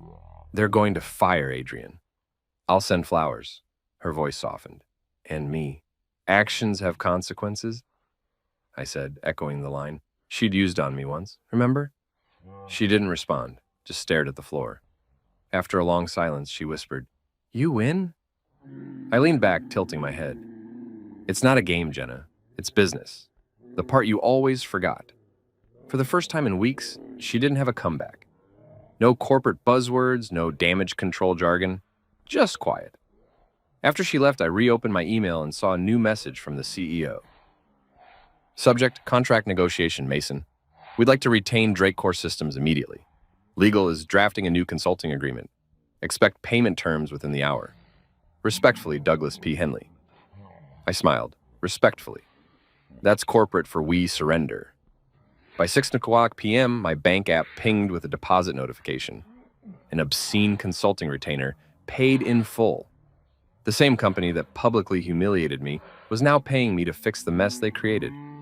Adrian? Reassigned to strategic ideation. Translation. No duties, no access, no future. Jenna? Suspended pending internal review. HR called it temporary leave to ensure objectivity. I called it karma on PTO. As the sun dipped below the skyline, I closed my laptop and poured a whiskey. For the first time in years, the world felt balanced. You could call it revenge, and I called it realignment. The company got their lesson, Jenna got her reckoning, and I got my peace, plus a very comfortable retainer. And the best part, I didn't raise my voice once, because in corporate America, the loudest power move is silence and a well-timed invoice. There's a distinct kind of silence that only happens after corporate disaster. A heavy, buzzing quiet where everyone pretends to be working while secretly updating their resumes. You could feel it through the walls of Prime Union's glass tower that Tuesday morning. The air conditioning hummed, keyboards clicked like guilty confessions, and somewhere deep inside the building, a printer jammed dramatically, as if protesting the incompetence surrounding it. By 9:00 p.m., Jenna's name was trending on the internal Slack board. Not officially, of course, but through coded messages. Anyone heard from finance? CFO not in yet. Should we even submit the Q3 review? Translation. Is the queen dethroned? She was still on leave, which in corporate language meant the board's sharpening the guillotine. Adrian, the man who'd started this entire circus, had gone radio silent. According to Ryan in IT, he'd been seen leaving the office carrying a cardboard box full of personal items, including a novelty mug that said, "I'm kind of a big deal." I almost wished I'd been there to see it. I was on my porch again, coffee in hand, scrolling through my phone as if I didn't own half their infrastructure. Technically, I did. Drake Core Systems had been reinstated under a formal vendor contract the night before. The retainer they'd wired me could have bought me a Tesla, a vacation home, or a lifetime supply of pettiness, though honestly, I already had plenty of that. At 9:32 a.m., my phone buzzed with an incoming call. Unknown number, but I recognized the area code immediately. The company's legal department. I answered casually. Drake Core Systems. Mason speaking. Mason, thank God, said a voice I recognized. Melissa, the company's lead counsel. She sounded like someone halfway between a stroke and a meltdown. We have a situation. I took a slow sip of coffee. You usually do. No, I mean a real one. Papers rustled on her end, like she was flipping through a legal exorcism. I'm in the CFO's office right now and, well, ma'am, tell me you didn't... There was muffled whispering. Another voice. Jenna's. Shaky. Defensive. It wasn't supposed to be public. Melissa groaned into the phone. Mason, you're going to want to sit down for this. I looked at the chair I was already sitting in. I'm good, she sighed. Jenna tried to delete your Clause 9b documentation from the shared legal server. I paused mid-sip. Tried? Yes, Melissa said, voice strained. Tried as in failed spectacularly. Your clause triggered an automatic backup to the board's cloud repository the moment she tampered with it. The alert went straight to the CEO and the audit committee. I almost spit out my coffee. She what? She thought she could update the contract to remove the clause retroactively. Unfortunately, that's not how contracts work. So the board knows? I asked. Oh, they so know, Melissa said grimly. They're in full panic mode. I've got 3 partners from the parent company's legal division dialing in from New York, demanding explanations. Jenna's in tears, the CEO's pacing, and Adrian's name just got mentioned as a possible liability. I leaned back in my chair, grinning. Sounds like Tuesday. Mason, Melissa continued, voice dropping to a whisper. Off the record. I told them to stop digging before they make it worse. Clause 9B isn't just airtight, it's nuclear. If they keep poking it, they're going to find out they technically licensed their entire audit suite to your LLC for indefinite use. Technically, I said, feigning innocence. Legally, she corrected. It's your system, all of it. I let that sink in for a second. The same people who treated me like an expendable employee now couldn't run a compliance check without my permission. God bless meticulous paranoia and a good lawyer from 2006. Mason, Melissa said, snapping me out of my thoughts. The board's calling an emergency session at noon. They want you there. I blinked. You want me to come back into the building? They're begging you to come back, she corrected. I'd strongly recommend showing up. I couldn't help it. I laughed. This is going to be fun. Walking back into that office felt like stepping onto a movie set after a scandalous finale. Every head turned when I entered. Some curious, some terrified, most pretending to look busy. The receptionist nearly choked on her gum when she saw me swipe my visitor badge. Mr. Drake, she stammered. You're here for the board session? Apparently, I said. Where's the confetti? She didn't get the joke. I rode the elevator up to the 14th floor, executive level. The doors opened to the familiar smell of stress, expensive perfume, and denial. Outside the boardroom, Melissa was waiting, clutching a thick folder like it was her emotional support animal. They're inside, she whispered. And Mason, maybe go easy? No promises, I said. When I walked into the room, it was like a scene out of a courtroom drama. The CEO, Douglas, sat at the head of the table, red-faced and sweating. 3 board members joined via video call from New York, their faces pixelated but clearly annoyed. Jenna sat near the end, pale and quiet, her hair tied back in a defeated bun. She wouldn't meet my eyes. Douglas cleared his throat. Mr. Drake, thank you for joining us on short notice, I smiled. I wasn't doing much. Just running your systems from my couch. One of the board members, an older woman with steel gray hair and a voice that could curdle milk, said, We've reviewed the documentation surrounding Clause 9B. I nodded. Ah, yes, my favorite bedtime story. Her frown deepened. It appears that due to the language in your consulting contract, you retain ownership of the company's core compliance infrastructure. That's correct, I said cheerfully, for nearly 2 decades now. Douglas shifted in his chair. And, Jenna attempted to, how should I phrase this, revise the agreement. All eyes turned to Jenna. She looked like she wanted to vanish into her ergonomic chair. I made a mistake, she said quietly. I thought it was archived data. I didn't realize. The gray-haired board member cut her off. You attempted to delete a binding legal document during an active investigation. That's not a mistake. That's misconduct. The room went dead silent. Melissa tried to smooth things over. Let's remember everyone's under stress. Stress doesn't justify tampering with legal records, the woman snapped. Douglas rubbed his temples. Mason, what would it take to make this right? I smiled faintly. Depends on your definition of right. Mason, he said, trying for diplomacy, you're clearly within your rights, but we'd like to avoid a public fallout. Investors are already nervous. Understandable, I said. I'm willing to help. Relief spread across his face, too soon. For a price, I added. Douglas sighed. Of course. What's your number? I leaned back, savoring the moment. I don't want more money. You've already paid me. What I want is a statement. Public acknowledgement that Drake Core Systems is the sole architect and owner of the compliance framework.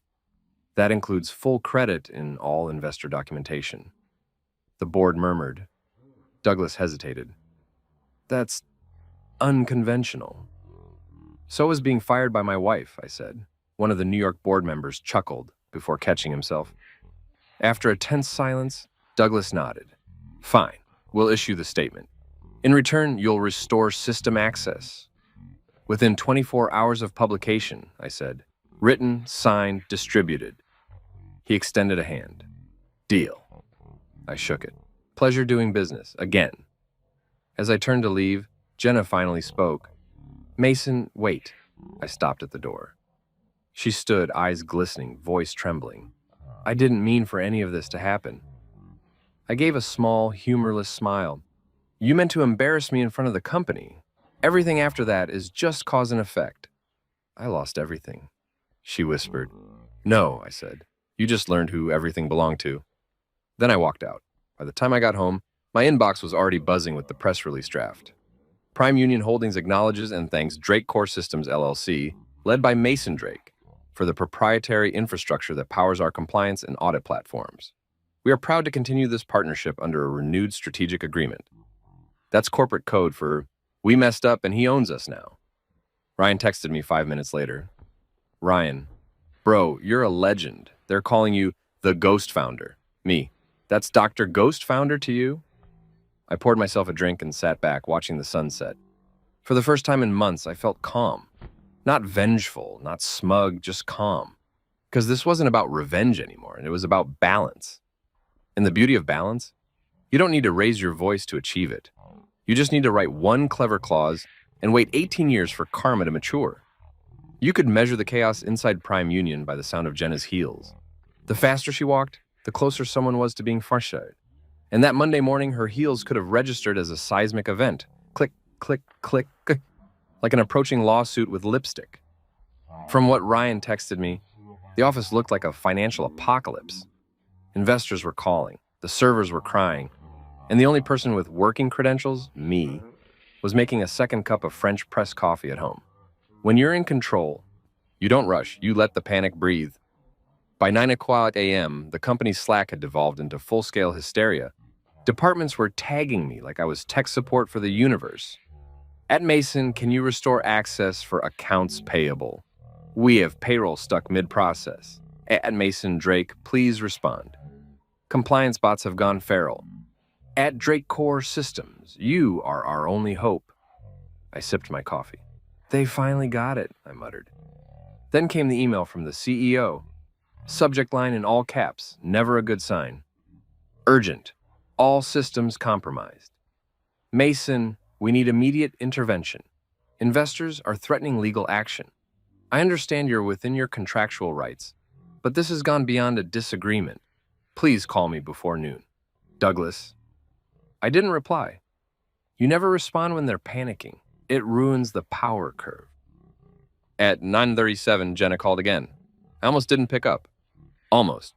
But curiosity is a dangerous hobby. Mason, she said, voice breathless. We're collapsing. Good morning to you too. Don't do this, she said. The board's in meltdown. The systems are unresponsive and Adrian's, let me guess, I said, hyperventilating into a branded mug. Not funny. She snapped. You're making a point. I get it. But we're both going down with this ship. I leaned back in my chair. Jenna, the difference between you and me is I brought my own lifeboat. Her tone softened, desperation sneaking through the cracks. Please, can we just talk? Privately? Sure, I said. Send a calendar invite. Through your system. I could practically hear her grinding her teeth through the phone. Then, click. By 10 o'clock, the company was trending internally as the Titanic of tech. Someone in marketing leaked a meme showing Adrian as the captain, clutching a coffee cup while the ship sank. For the first time in my career, corporate suffering was entertaining.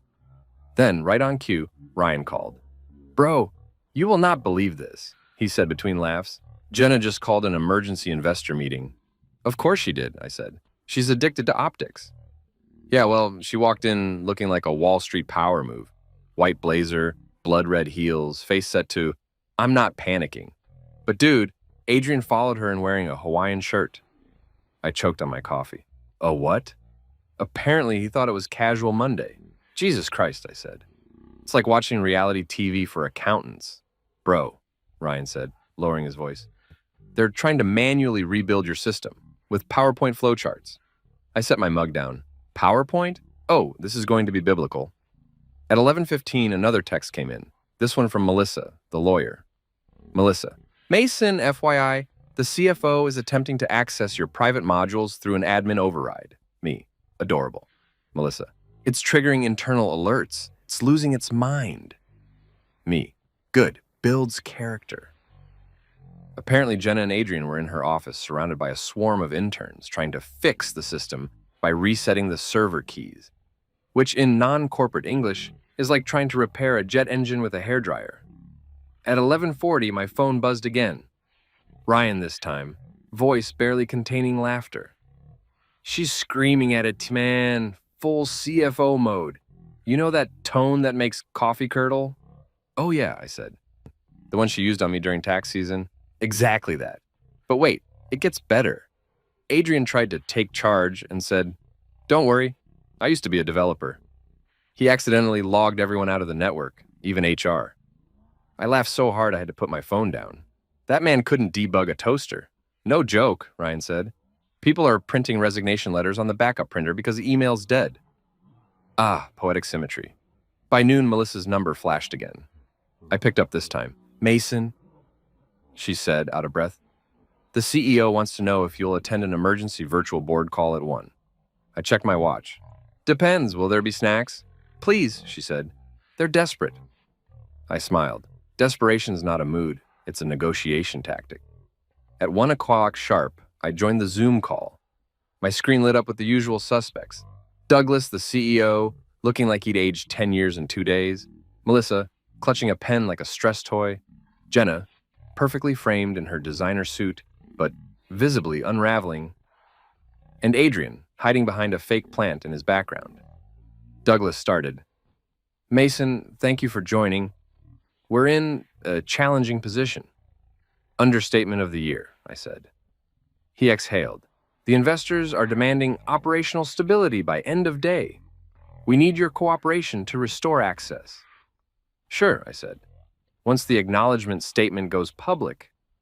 Jenna interjected, voice trembling but trying to sound firm. The board hasn't approved that yet. That's interesting, I said, because my patience hasn't approved your access either. Douglas held up a hand. All right, let's de-escalate. Mason, you've made your point. We all understand the ownership structure now. I'm not sure you do, I said. Ownership isn't just a legal word, Doug. It's a boundary. You all crossed mine when you made me apologize to my wife's ex in front of 200 people. So now, I'm setting new boundaries. Melissa looked like she wanted to applaud, but remembered her job. Douglas rubbed his forehead. What do you want, Mason? I leaned closer to the camera. A correction, not a quiet one. I want the same energy you used to humiliate me. Press releases, internal memos, all of it. You name me as the architect of Prime Union's infrastructure. You sign the retainer contract. And Jenna issues a statement acknowledging the clause. Otherwise, we let the lights stay off. The silence afterward was delicious. Adrian tried to speak. Look, Mason, I think... Don't, I said.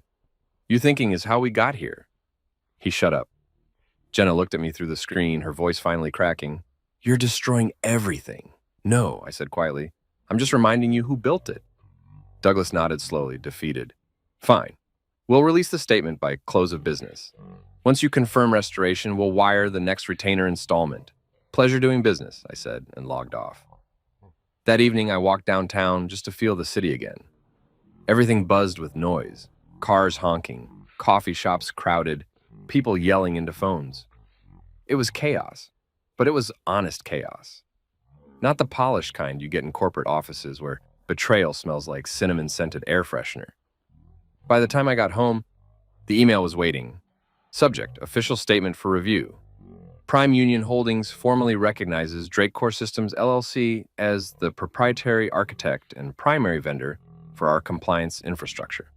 We express appreciation to its founder, Mason Drake, for his continued innovation and partnership. Short, clean, factual, and the sound of surrender. Attached was another file, the signed retainer. Bigger, better, long-term. I restored system access at exactly 7:05 p.m. watching as dashboards flickered back to life across the globe. In every office, a sigh of relief rippled through the corporate hive. To them, it was salvation. To me, it was proof that silence had done more damage than shouting ever could. A message pinged on my screen. Ryan, of course. Ryan. Back online. Whole companies cheering like they saw Jesus. Me. Tell them it's just the IT guy. Then one more notification. An email from Jenna. Jenna, it's done. You won. I hope you're proud. I typed back slowly. Me. It was never about winning, just about remembering who I am. I didn't hit send. Some messages are better left as drafts. Proof you had restraint. I closed the laptop, poured a drink, and sat back. Outside, the city lights shimmered like 1,000 blinking dashboards. Alive again, but running on my terms. Chaos in heels, order in silence. You know what's funny about revenge? It doesn't end when you win. It just changes its job title. I thought I'd reached the endgame when Prime Union crawled back begging for system access. I'd done my victory lap, collected my fat retainer, and given them back their digital heartbeat. But the universe wasn't done turning this circus into a comedy special. It started 2 weeks later on a Wednesday that smelled like burnt espresso and moral exhaustion. My phone buzzed with a notification from LinkedIn. Prime Union Holdings posted a new job opening, Chief Technology Officer, CTO. I almost spit out my coffee. The position used to belong to a guy named Harris, a numbers-driven quiet type who'd been trying to retire since 2019. Apparently, he'd stepped down for personal reasons. Translation: he'd finally realized this company was cursed and ran before the next wave hit. 5 minutes later, another notification popped up. You've been tagged in a post. I tapped it, half expecting another "thank you, Drake Core PR post." Nope, it was Douglas, the CEO himself, with the caption, "Proud to announce our continued partnership with Drake Core Systems and its founder, Mason Drake, as we expand into new innovation leadership opportunities." Leadership opportunities, I repeated it aloud. Corporate code for "we can't fire our problem, so we'll promote him instead." Before I could process it, my phone rang. Caller ID, Douglas Henley. I sighed, answered. "Doug, if this is another system panic, I charge double for weekends." He chuckled nervously. "Not this time, Mason. This is different. The board has been talking. They want to offer you the CTO position." I blinked. "Of Prime Union?" "Of the entire holdings group," he clarified. "You'd oversee all infrastructure, global compliance, everything you already control, but with an official title and full executive benefits." I laughed so hard I nearly dropped my coffee. "Doug, I already control those things. The difference is, right now, I get paid more and attend fewer meetings." He tried his reasonable CEO voice. "I understand, but look, our investors want stability, and they trust you. After what happened, they see you as the reason we survived." "I am the reason you survived," I said. "That's why I'm not sure I want to be trapped in the building I rescued." He sighed. "Come on, Mason. You'll have freedom, creative control, equity." Ah, the magic word, equity. "Send me the offer," I said finally. "I'll review it." He exhaled in relief. "Fantastic. I'll have HR draft it by tomorrow." When the call ended, I sat there grinning into my coffee mug. Life really is poetic. 1 month ago, I was the company's scapegoat. Now I was being offered a throne built from their panic. By Thursday morning, the official offer letter was in my inbox. I skimmed it, half amused, half impressed. The salary was obscene. The perks included stock options, a corner office, and the authority to hire and fire across departments, including finance. Translation: I could technically fire my wife. I shouldn't have enjoyed that thought as much as I did. At 10 a.m., Douglas called again for informal follow-up. His voice was all sunshine and spin. "So, Mason, can we make this official? The board's excited. Melissa's already cleared your contract." "Before I accept," I said, "I have one condition." "Of course," he said quickly. "Name it." "Jenna stays off my chain of command. No overlap. No reporting structure, no shared meetings, nothing." There was a pause. Then, cautiously, "Understood. She's no longer with us, actually." I froze. "Come again?" "She submitted her resignation last night, effective immediately." I didn't know what to say. The room felt too quiet. She said she needed time, Douglas added softly. Personal reasons. I leaned back in my chair, staring at the ceiling. Of course she did. Chaos always costs someone their peace. Understood, I said finally. Send me the onboarding schedule. Welcome aboard, CTO, he said too cheerfully. That Friday, I walked into Prime Union for the first time as an executive. It was surreal. The same front desk that once ignored me now smiled like I was royalty. Good morning, Mr. Drake. Can we get you anything? Coffee? Pastry? I'm good, I said. Just here to make sure the building's still standing. The elevator ride up felt like deja vu, only quieter. No whispers, no side eyes. People avoided making direct contact, like I was both a savior and a warning sign. In a way, I was. When the doors opened to the executive floor, Douglas was waiting with his practiced enthusiasm. Mason, welcome back. Orwell up. He handed me an access badge with a sleek silver stripe, the kind that screamed authority with plausible deniability. We did the tour, conference rooms, the innovation lab, the executive pantry, with cold brew taps and overpriced granola. It was everything a modern tech company thinks screams we care about people while quietly owning their souls. When we reached my new office, Douglas gestured proudly. Your view faces downtown. Best skyline in the city. It was ridiculous. Floor-to-ceiling windows, private lounge, standing desk made from recycled Aeroraft aluminum. I ran my hand across it and couldn't resist saying, nice, expensive, unnecessary, perfect. He laughed awkwardly. You'll fit right in. After he left, I sat behind my new desk, looking out over the city. It was strange. This exact building had been the backdrop of every humiliation, every sarcastic whisper. Now it was my territory. I wasn't sure if I wanted to laugh or burn sage at it. The first email that landed in my inbox came from HR. Welcome to the leadership team, mandatory executive retreat next quarter. The second was from legal, updated non-disclosure terms for your review. The third was from Ryan. Ryan. Bro, CTO, are you like Iron Man now? Me. More like Batman. Rich, bitter, nocturnal. Ryan. You firing people yet? Me. Tempted. Later that afternoon, I ran into Adrian in the hallway. He looked smaller somehow. The Hawaiian shirt was gone, replaced by an ill-fitting suit. He was carrying a cardboard box again. Mason, he said, forcing a smile that didn't reach his eyes. Congrats on the new title. Thanks, and I said, heard you've been reassigned. He laughed weakly. Yeah, to strategic ideation. Still figuring out what that means. It means they don't want to fire you yet, but they want you to think about why you should have quit sooner. His smile faded. Right. He turned to leave, then paused.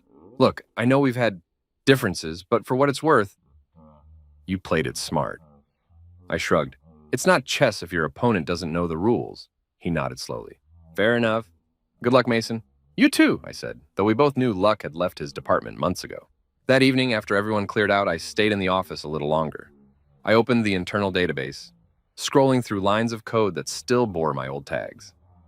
There they were, my fingerprints in every subroutine, every system heartbeat. Proof that the Empire ran because I'd built its bones. It should have felt triumphant. Instead, it felt quiet, almost lonely. Power's funny that way. It amplifies silence. My phone buzzed. A text from an unknown number. Jenna. Congrats on the promotion, you earned it. I stared at it for a long time. Then I typed back, thanks, hope you're doing okay. No reply. I looked out at the city again. The skyline blinked like a circuit board. Each window, a little light pulsing with ambition, greed, and caffeine. Somewhere out there, Jenna was probably trying to figure out who she was without the company. I couldn't blame her. I'd spent years doing the same.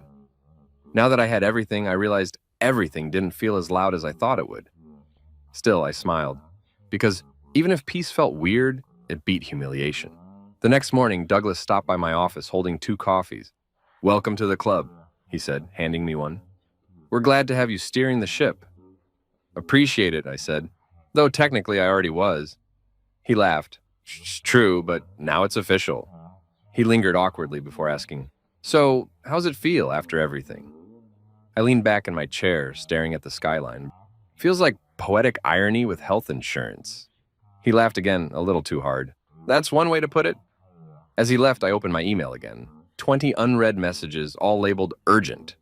Same chaos, different title. I chuckled, cracked my knuckles, and whispered to no one, Let's make it interesting. By the end of the week, the news broke publicly. Prime Union Holdings appoints former consultant as new CTO after historic infrastructure overhaul. Reporters called it visionary. Investors called it stability. Employees called it plot twist of the year. Me? I called it what it was. The unexpected promotion that wasn't unexpected at all. Because in corporate America, the best revenge isn't burning bridges. It's buying the company those bridges lead to. A week after the promotion, I sat in my new office. Same skyline, new title, better coffee. The chaos had finally gone quiet. No more emergency calls, no ex-husbands lecturing about synergy, no CFO wife trying to rewrite my story in real time. Just peace. The kind that hums when you've finally stopped proving things to people who never deserved explanations. They called it a comeback. I called it good paperwork. The press loved the redemption arc, the ousted engineer who saved the empire. They didn't know I never left. You can't be fired from a system you own. The funniest part? My silence had done more damage than any angry email or lawsuit ever could. I didn't raise my voice. I didn't slam a door. I just let the system speak for me, one error message at a time. Adrian was quietly reassigned to something called strategic ideation, which sounded like a polite way of saying, we'll call if we remember you exist. Jenna disappeared from the corporate map, her LinkedIn quietly updated to consultant somewhere generic. I didn't hate her anymore. I didn't love her either. I'd simply outgrown the version of myself that needed her approval. One evening, I went home early. No meetings, no crisis. I made dinner, poured a drink, and watched the sunset reflect off the skyscrapers I used to resent. My phone buzzed with another LinkedIn message. Congrats again on your journey, Mason. You're inspiring. I laughed out loud. Journey, that's what people call it when you survive hell with better lighting. I walked over to the fireplace, tossed in the old printed copy of my contract, the one that started everything. Watching it curl and burn felt symbolic, not because I was erasing history, but because I'd already archived the important part. Me, the guy who built something unbreakable, lost it and took it back without shouting. The next morning, I got a call from an investment group. They wanted to license Drake Core's framework for a new fintech startup, triple the rate Prime Union paid. I didn't hesitate. Send the contract, I said, smiling. As I hung up, I realized I wasn't chasing revenge anymore. I was chasing quiet, because revenge burns out fast, but silence lasts. Before leaving the office that day, I left a sticky note on my desk for whoever inherited it after me someday. It said, never underestimate the guy who smiles and says, okay. I turned off the lights, closed the door, and walked away, not bitter, not broken, just done. And in that silence, I finally laughed. Not the loud, triumphant kind, the calm, private kind that says, you won. Because in the end, I didn't destroy the company. I just reminded them who built it.